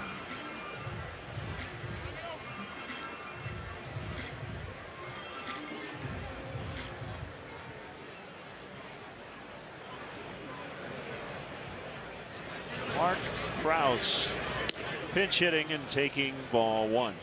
Sinker at 90 from Jensen. C.J. Riefenhauser worked a couple innings. A lot of hit and a run. Line shot. Ooh, good effort by Almora. Couldn't get it. And he's not happy with himself. Krause is going to put on the brakes.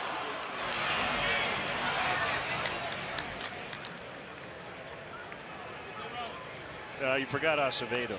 Oh, Acevedo, yeah. Yeah, he pitched the last inning. Yep. I didn't write that in my book because it's spring training.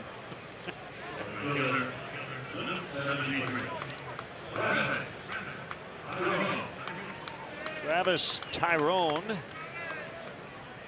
now playing right. Jensen from Salinas, California. Pro debut 2011. The Cubs took him in the 26th round to Hartnell College in Salinas.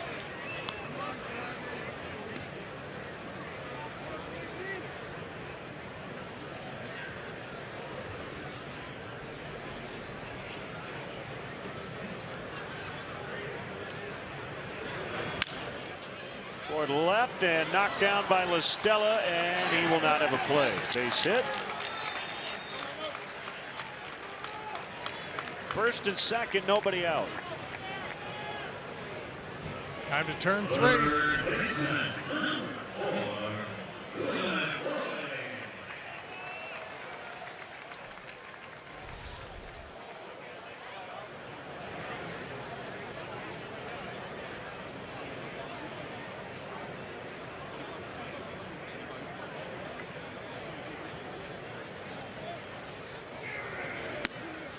Breaking ball is over.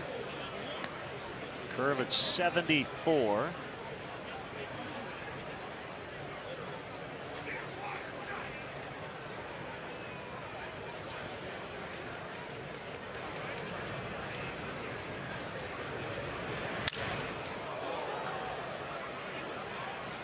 Pretty interesting storylines going into the Mets-Royals series. Royals will unveil their World Series championship banner Sunday night. They'll get their World Series rings before Game 2, so the Mets have to watch that. Got the Noah Syndergaard and all the rumors that the Royals want retribution. Base hit. Here comes the throw to the plate. And Krause is out. John Andrioli nailed him. Looked to me like Krause thought he was going to be held by Tim Tuffle, and then he wasn't. Man, we've got guys diving all over this field in this inning. Good solid one-hop throw.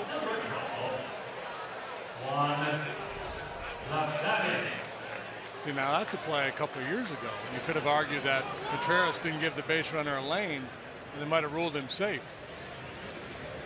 Last year, common sense kind of crept into that equation. Yeah. If the ball was there ahead of the base runner by a significant margin, as it was, he actually did, I guess, give him the inside part of the plate as he drifted back to catch that hop. And once you have the ball, you're absolutely allowed to be in the way.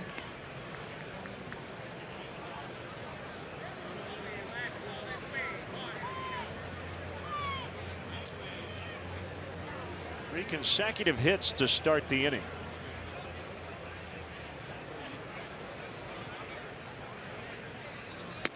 Swing and a miss by Lagares, who's known more for his glove than his bat.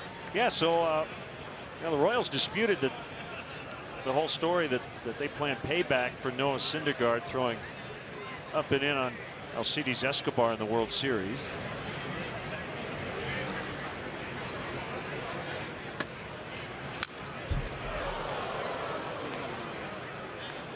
Yeah, and I don't know exactly how that conversation went down, but you could see a scenario where a reporter would go up to one of the Royals players and just, hey, have you guys forgotten about Syndergaard? You know, last year knocking down Escobar up and in, and no, we haven't forgotten. So all of a sudden it becomes a story that they're going to seek retribution. Well, the other one that was fascinating is Syndergaard asked about it. He basically said if they have a problem with it, they could meet me 60 feet 6 inches from home plate. And he was not shy about it as Andrioli retires Lagares on that line shot. Yeah, everybody's getting their macho on. Right. Yeah. Meet me after school. My nickname is Thor. You think I'm afraid? I wield a big hammer. Let's see if Jensen can get out of it.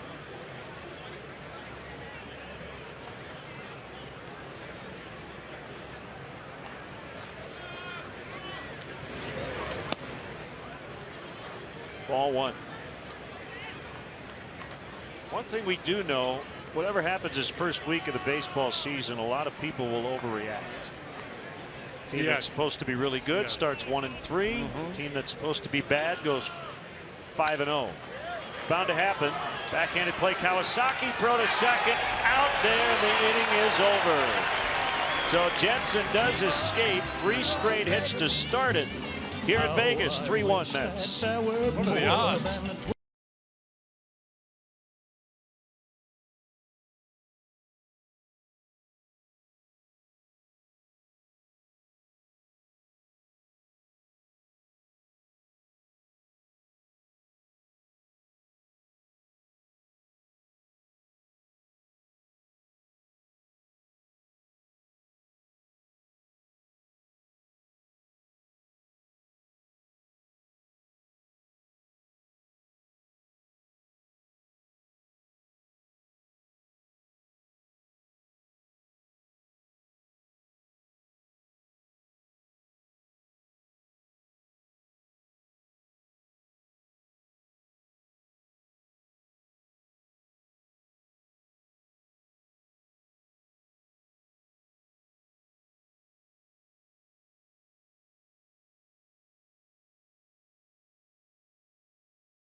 garage sales event now at your Honda dealer. 5 hitless innings for Steven Matz, and got some support offensively from Cespedes and Conforto. Tommy La Stella just keeps hitting as he doubled and scored the Cubs' lone run in the 6th. Right-hander Logan Verrett will be the long man in the Mets bullpen to start the year, and he faces Ryan Kalish. Bottom 7, 3-1 New York. Swing and a miss.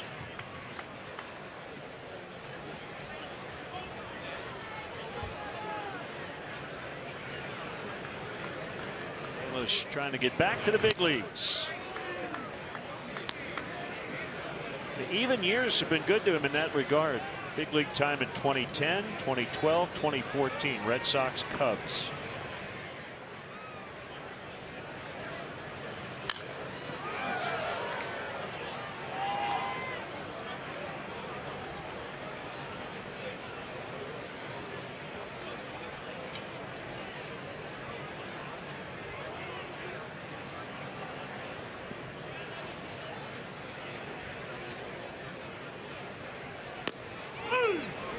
He's caught looking.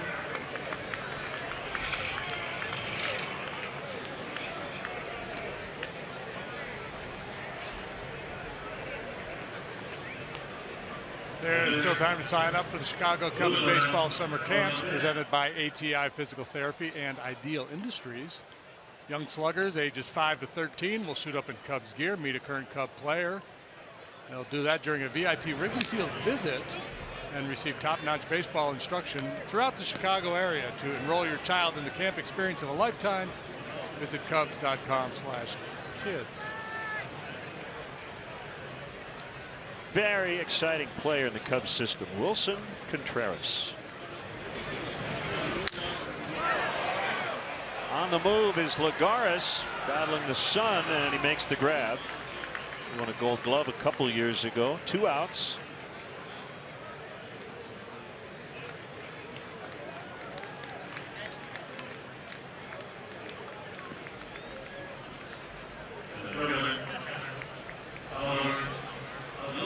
Now Almora. Another sellout, 10,995. So basically 20,000 showed up this weekend to see the Cubs and the Mets play a couple of games.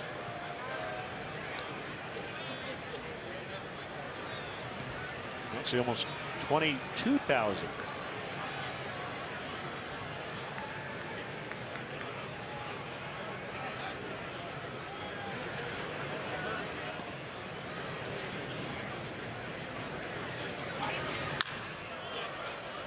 It's going to be a quick 1-2-3 for Verrett. That will take us to the 8th. Still 3-1 Mets.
Game, which is brought to you by Mattress Firm, where we want you to sleep happy, guaranteed. Remember, if it's over 8, it's time to replace.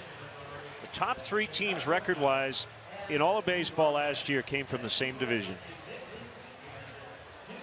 Pretty incredible.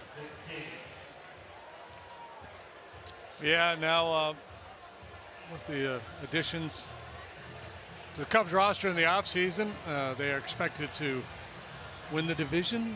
All the prognosticators, the people who break it down statistically, figure the Cubs are a 95, 96 win team, 10 or 11 games better than the Cardinals and the Pirates. Got to play the games. We'll see how it plays out.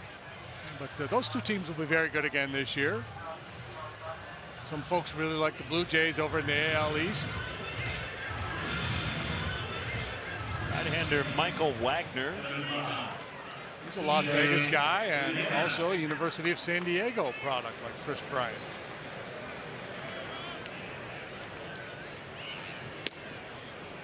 Catches the outside corner. TJ Rivera.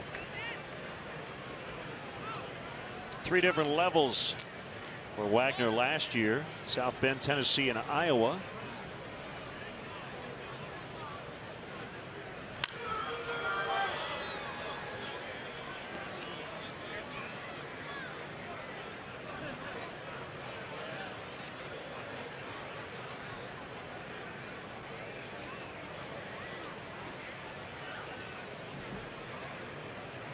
We had some over-under fun earlier this week. Some Cubs predictions. As Rivera will fly out to Kalish. Over-under a number of starters used in the rotation for the Cubs. 8. Which sounds like a lot, but it's really not. Spot start here or there. Spot start here or there. Somebody has to go to the DL with a little tender shoulder for a couple weeks.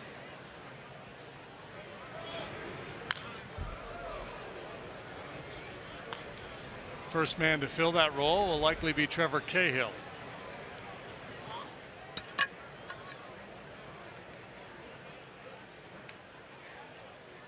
Wood and Warren and Richard.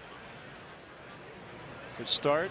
Justin Grimm at one time was a starter with Texas, but he's firmly entrenched as the early closer. It's kind of the 6th or 7th inning closer. He looked really good last night. Struck out the side. De Aza with a base hit. 1 out single. That'll bring up Reynolds, the shortstop.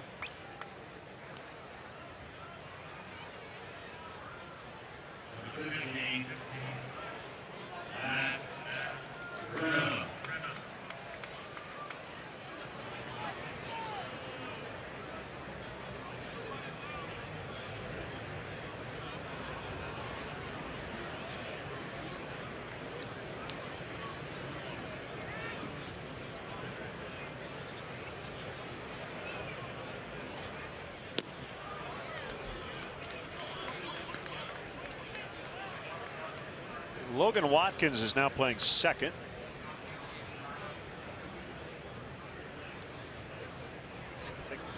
McGrone is at short, Kawasaki at third.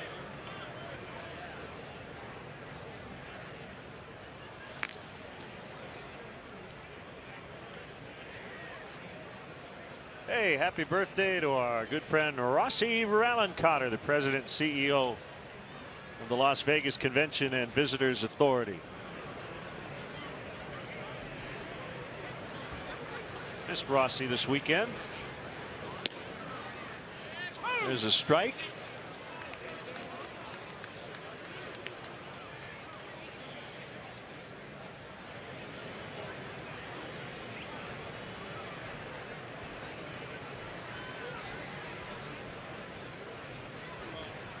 A couple of guys on the field who did not play last year. Ryan Kalish, Logan Watkins. Watkins tore his Achilles last February. So big league time in 2013 and 14.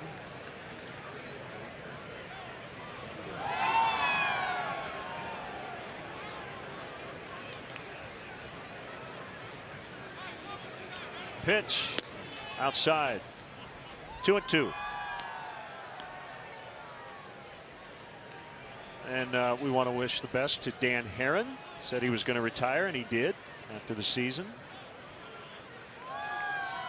Sure, this is, for most guys who retire at the end of a baseball season, this is the toughest part, right? Spring training, when you're used to reporting to camp, and you don't. Yeah, you're used to, to being part of that pilgrimage to either Arizona or Florida that baseball people make every February, and yeah, all of a sudden it's something you've been doing for years and years. You're not doing it. Feels a little weird.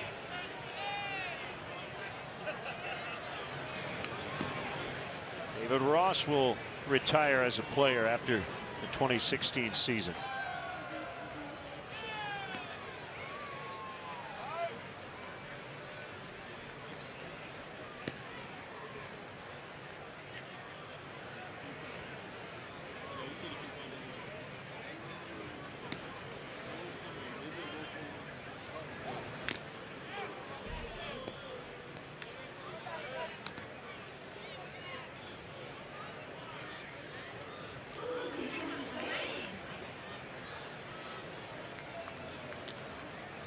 Well, you had written a letter right near the end of your career, and Chip Hale had remembered it.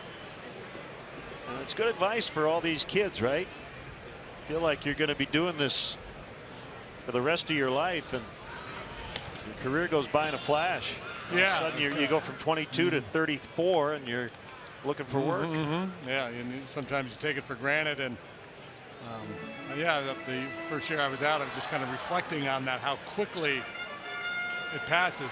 When you're in the midst of it, you don't feel like it's going that quickly, and then when it's done, you're like, man, that was kind of weird. It was kind of surreal. I was kind of this normal person, and then I entered into this weird life of baseball, and then it's all done. And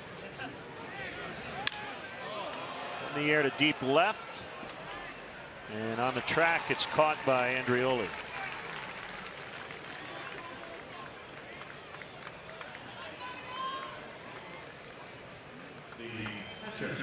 In some ways, as weird as it sounds, it might even be tougher for the guys who make the most money and have the most accolades, because you go from that big stage, everybody wants to interview you every day, fans all want your autograph, as opposed to maybe the utility player or the long man in the bullpen, who 6 or 7 years before the end of his career is already thinking about the next part. Yeah, just hoping to hang on. And a lot of times those guys are the ones that end up staying in the game and getting right into coaching.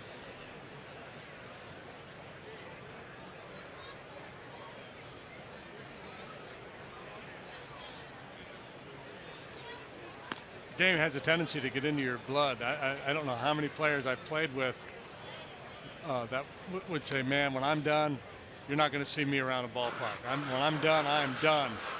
And 2 years later, they're coaching somewhere in the minor leagues. It just keeps sucking you back in. Yep.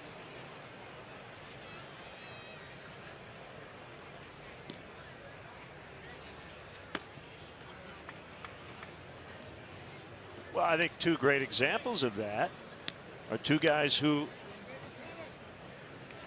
for a long stretch of time, their Q rating was not very good, and that is Mark McGwire and Barry Bonds. And Mark McGwire has been a coach for a while, a hitting coach. He's now a bench coach, and well respected. And we'll see how Barry Bonds gets accustomed to be a hitting coach.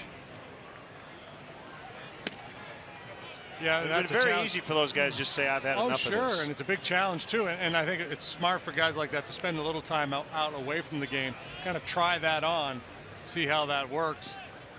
And with both those guys, because of the PEDs, there were other issues that made it maybe difficult for them to get back in the game as quickly as they may have wanted to. Swing and a miss. It's full, 3-2. But I think it makes sense for guys to retire, spend a year or two outside of the game to kind of clear their head and be sure that they want to get back in, because sometimes you hear about that veteran player, the guy had a long career as a player, he gets out, immediately gets into coaching and says, wait a minute, this ain't going to work, man. I don't want to be here at the ballpark this long. Runner goes on the 3-2, ball 4. I think it was Lenny Dykstra who got a coaching job shortly after his playing career was over, and lasted about a day or two of spring training. It might not be Dykstra, but for some reason I think it was Dykstra. It's like, this isn't for me. Right.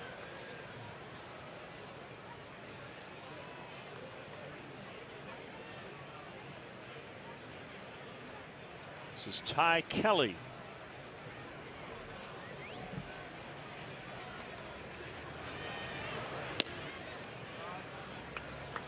He takes ball 1.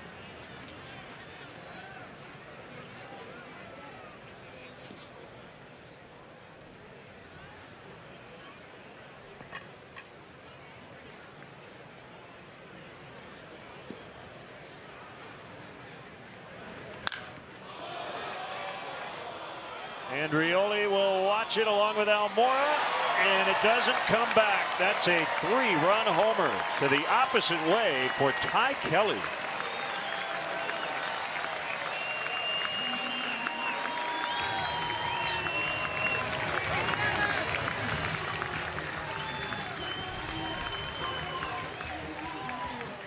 Center cut fastball, and pretty good opposite field power here for Ty Kelly.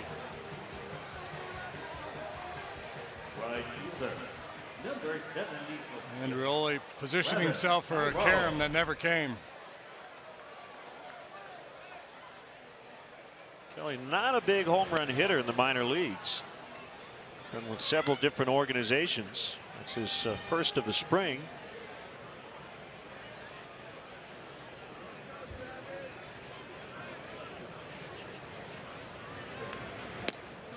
Tyrone 0-2. 6-1. As the Mets try to end a long winless streak dating back to St. Patrick's Day. They have not won in their last 14 games.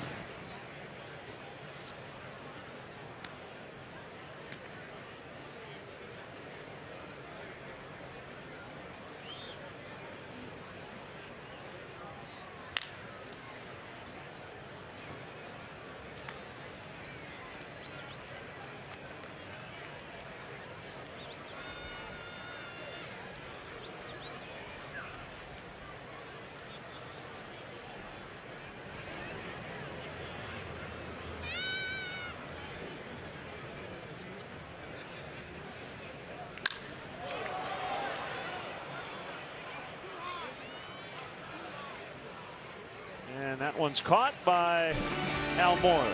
3-run homer, Ty Kelly. It's 6-1.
York here in the bottom of the 8th.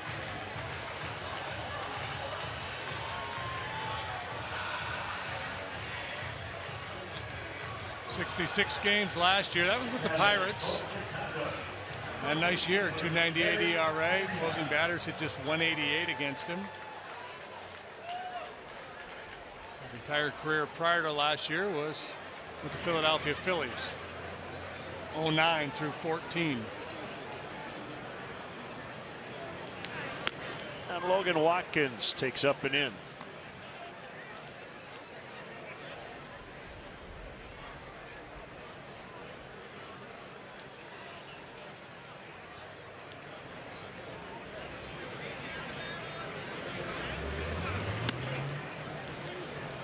Two balls, no strikes.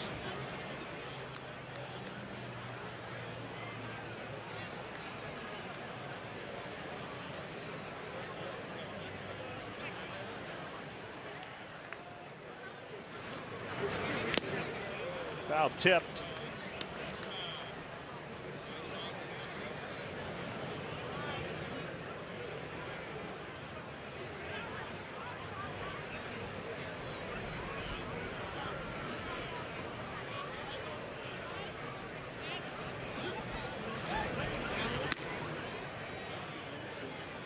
Now 3-1.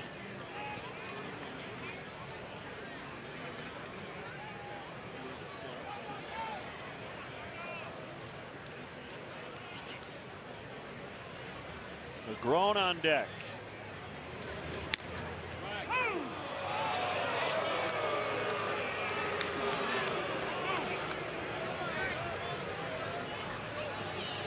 Full count, 3-2.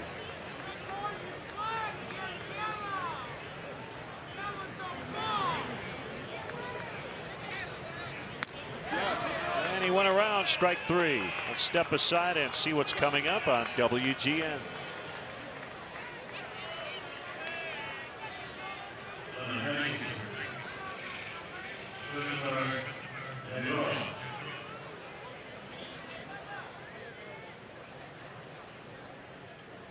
Not technically the final spring training game, but final one here in Vegas. Great to have you with us here on WGN from Cashman Field.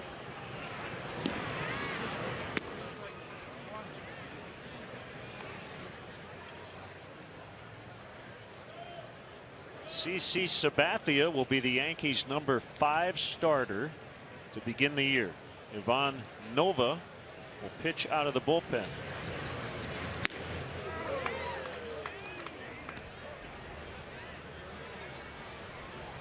Stardo's not a real hard thrower, and that was 92 miles an hour. But he's sneaky. He's got some deception. Gets a lot of swings and misses on his fastball.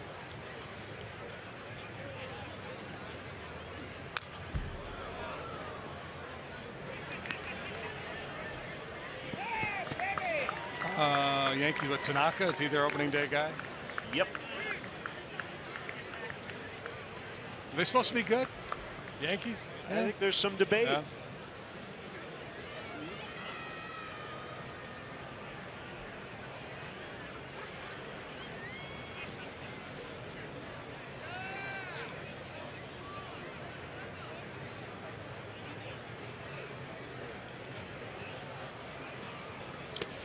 Two and two. Former Cub Taylor Teagarden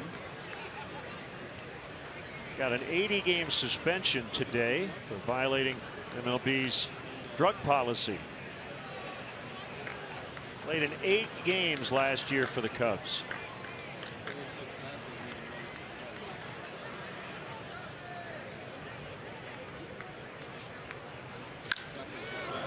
Towering fly ball. And it's Lagares for out number 2.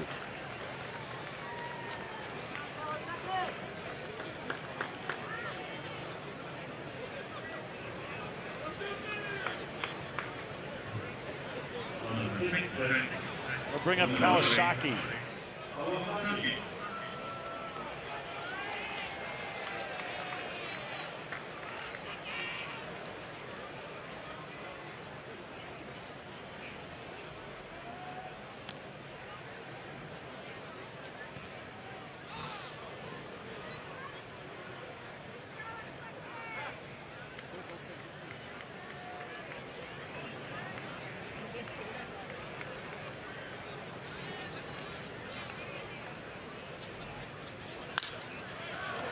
towards center, and it gets in. He just keeps on hitting. 2 hits today.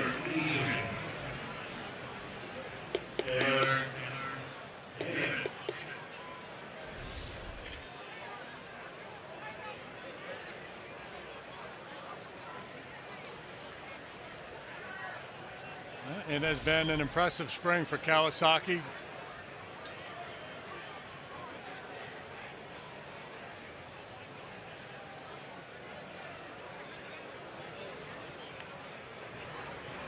Not Nolan Arenado good, but awfully good. Arenado hitting .566 this spring. Yeah, that's actually down from a couple of weeks ago. He was in the 600s. Taylor Davis garnered a lot of praise from Joe Madden this spring.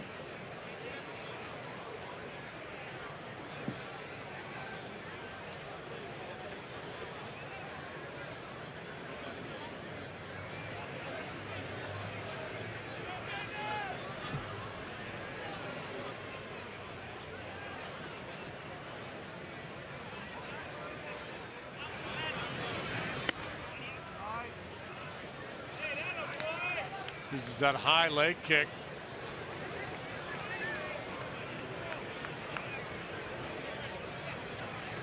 These guys just has the ability to get the barrel on the ball.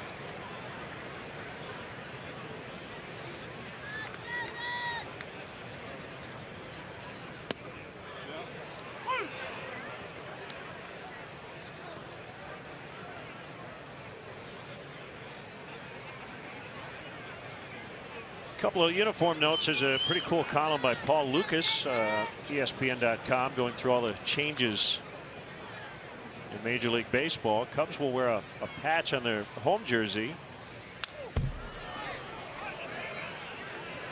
celebrating a century of Cubs baseball at Wrigley Field. Patch will have a 1916 looking logo with a wishbone C.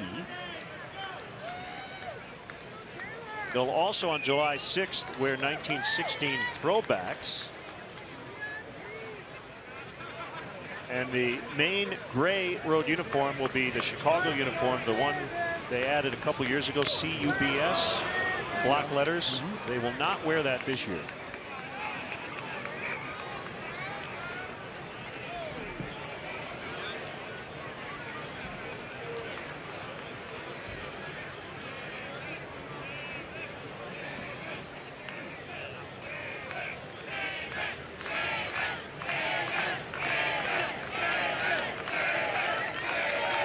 Two on the way, and it's high.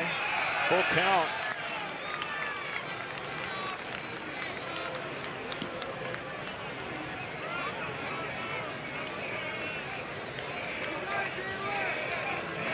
Davis, a lifetime .285 hitter, 5 minor league seasons.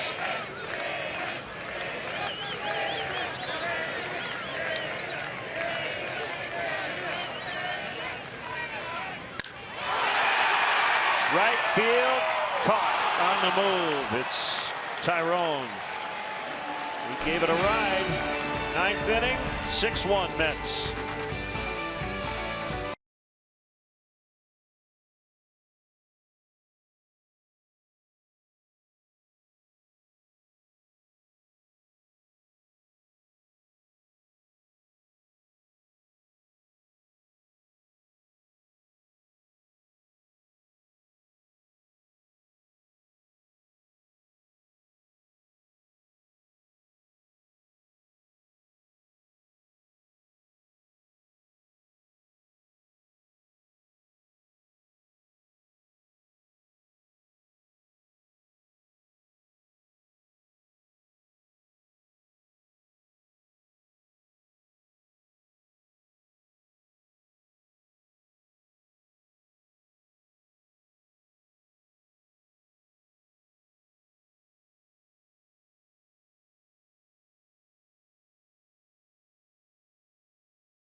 Monday night, April 11th. The gates will open early, 4:35 p.m. to accommodate the new security procedures, including metal detectors at all the gates.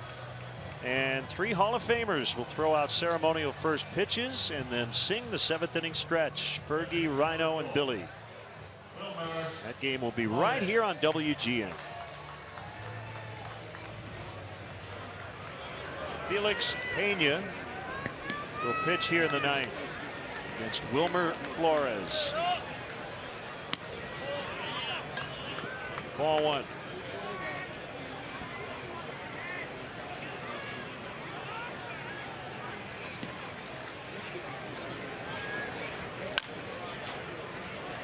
Fedorovich now catching. Only it's not Tim Fedorovich. Ah, That's bullpen catcher Chad Noble back there. I love it.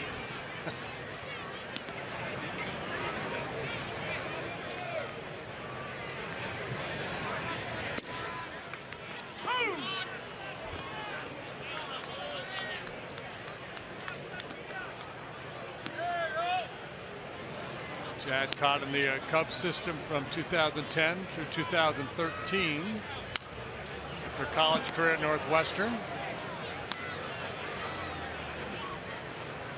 And serving as the bullpen catcher for the last 3 years, right? Yeah.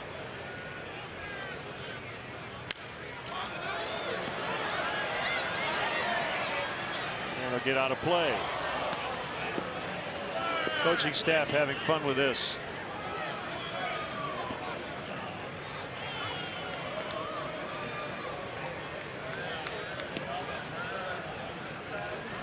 They didn't ask you to go out there and throw anything. I hope it gets an AB.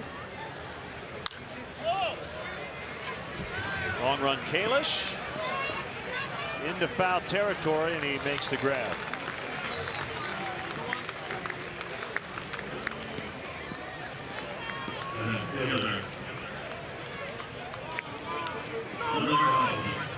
He'll go in the box, scores Fedorovich.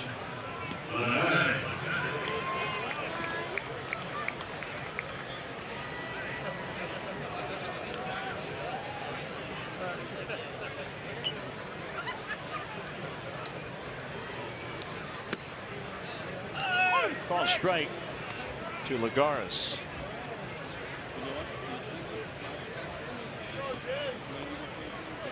We'll get a lot of time late in games with the Mets holding a lead for defense. Out in center.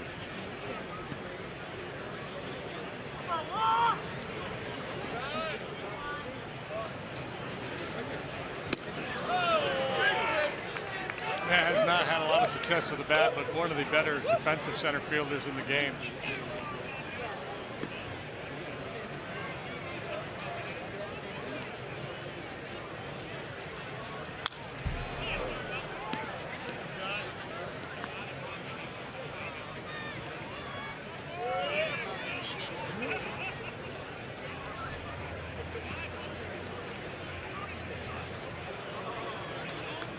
Cubs signed Felix Pena back in 2009.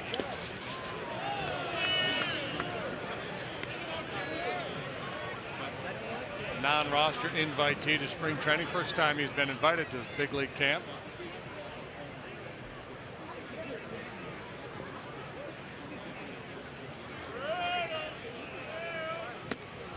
Swing and a miss, strike 3. 95 miles an hour. Pena an all-star in each of the last 3 years. Midwest League, Florida State League, and last year at AA in the Southern League.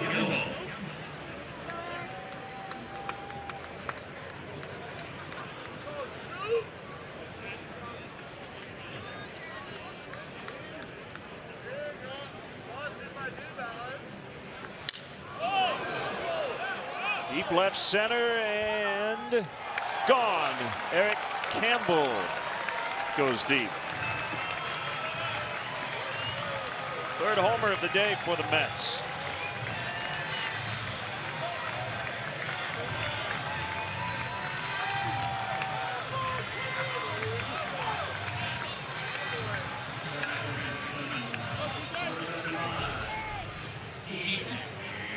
Fazio and Borzello are probably telling Noble, how can you call for that pitch, man? You can't start Eric Campbell with that heater.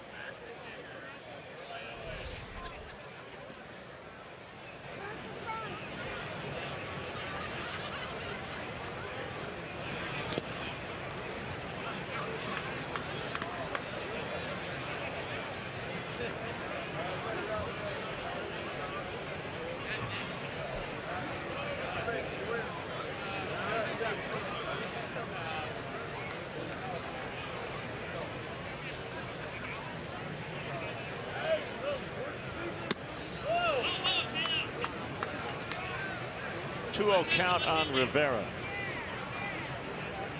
Pena was 7-8 last year at AA with a 3.75 ERA. Struck out 140 to lead all Cub minor league pitchers. I don't know if that one's going to stay in. Gone. They go back to back.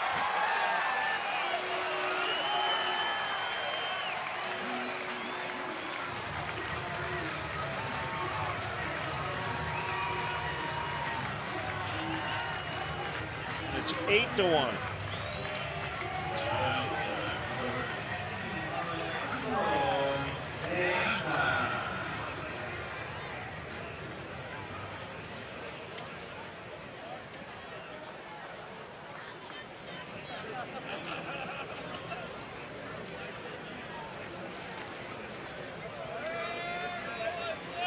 Pitch to De Aza, who's in for a strike.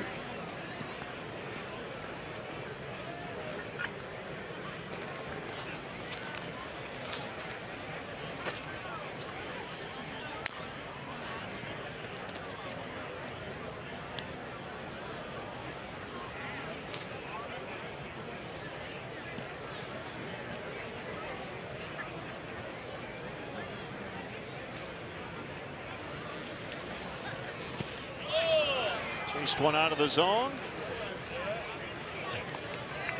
And that'll end the inning. Back-to-back homers, and it's 8-1 Mets.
It's 8-1 New York.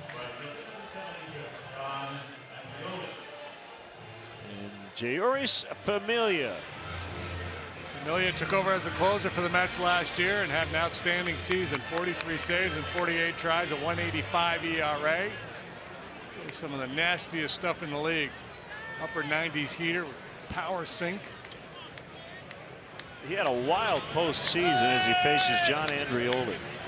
His first 8 appearances, Through the National League playoffs, he was 5 for 5 in save chances, almost 10 innings, gave up 2 hits and no runs. In the World Series, he went 0 for 3, pitched 4 times in all. Had some bad luck along the way and actually was only charged with 1 earned run in the series.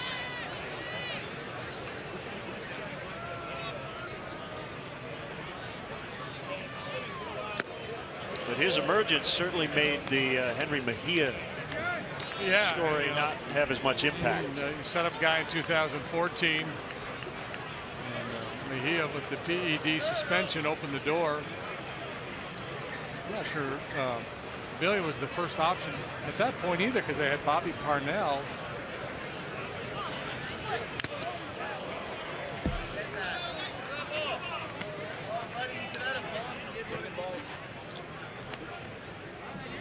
Well, it's safe to say there will be a few teams that have closers going into opening day, and within maybe 3 weeks, it'll be somebody else. It's just the way it works.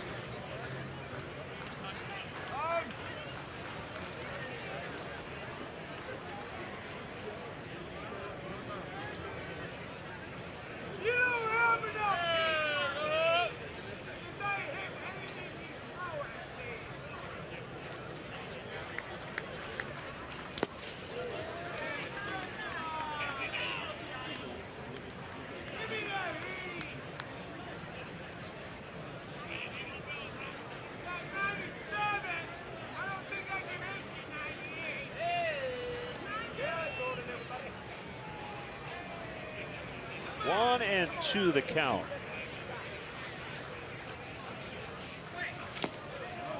Tough pitch to lay off.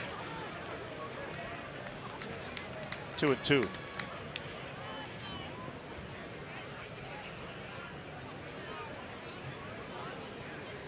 Last year he averaged a little better than 97 miles per hour with his fastball. So it's a slider and a splitter as well.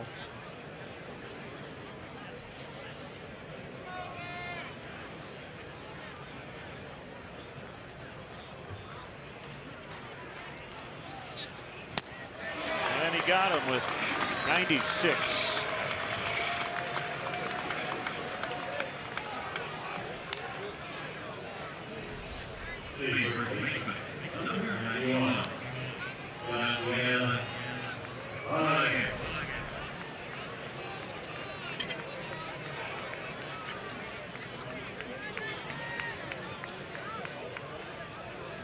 Balaguer.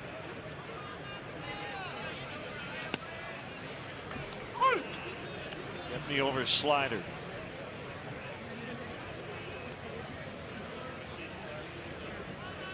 Cubs held to just 3 hits, all against the Mets bullpen after Steven Matz in 5 scoreless and hitless innings.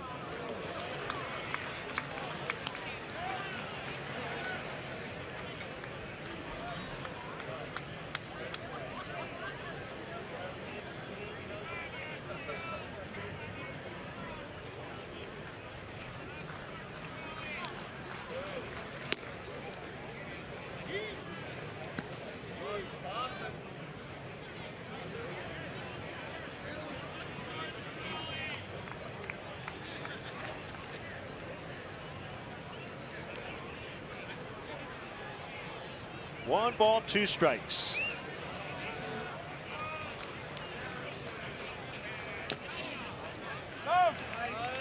And he held 2-2. Very windy, blowing straight in when we started. Right now, extremely calm conditions.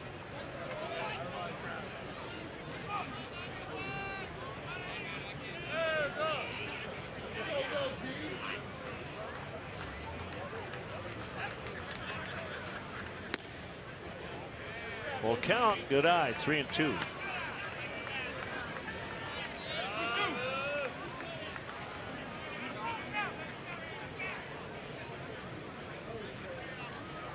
Be ready to hit the gas right here.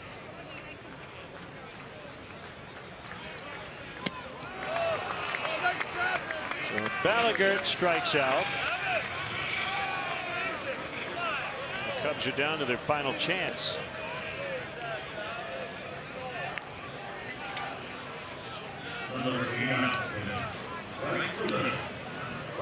Here's Ryan Kalish.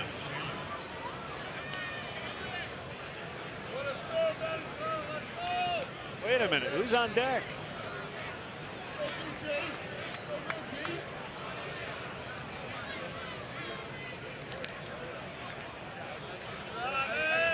Swing and a miss. Fedorovich looks a little different now, doesn't he? Is it the real Tim Fedorovich this time? I think it is. Because if I'm Chad Noble, I have the option of taking or not taking that bat off this guy. I'm gonna pass.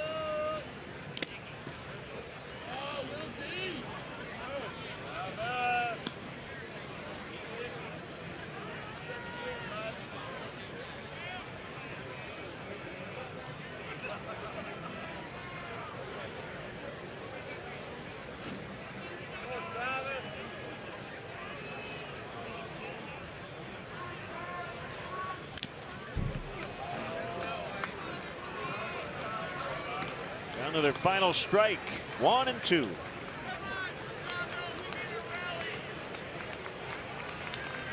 Amelia has looked sharp in his final tune-up.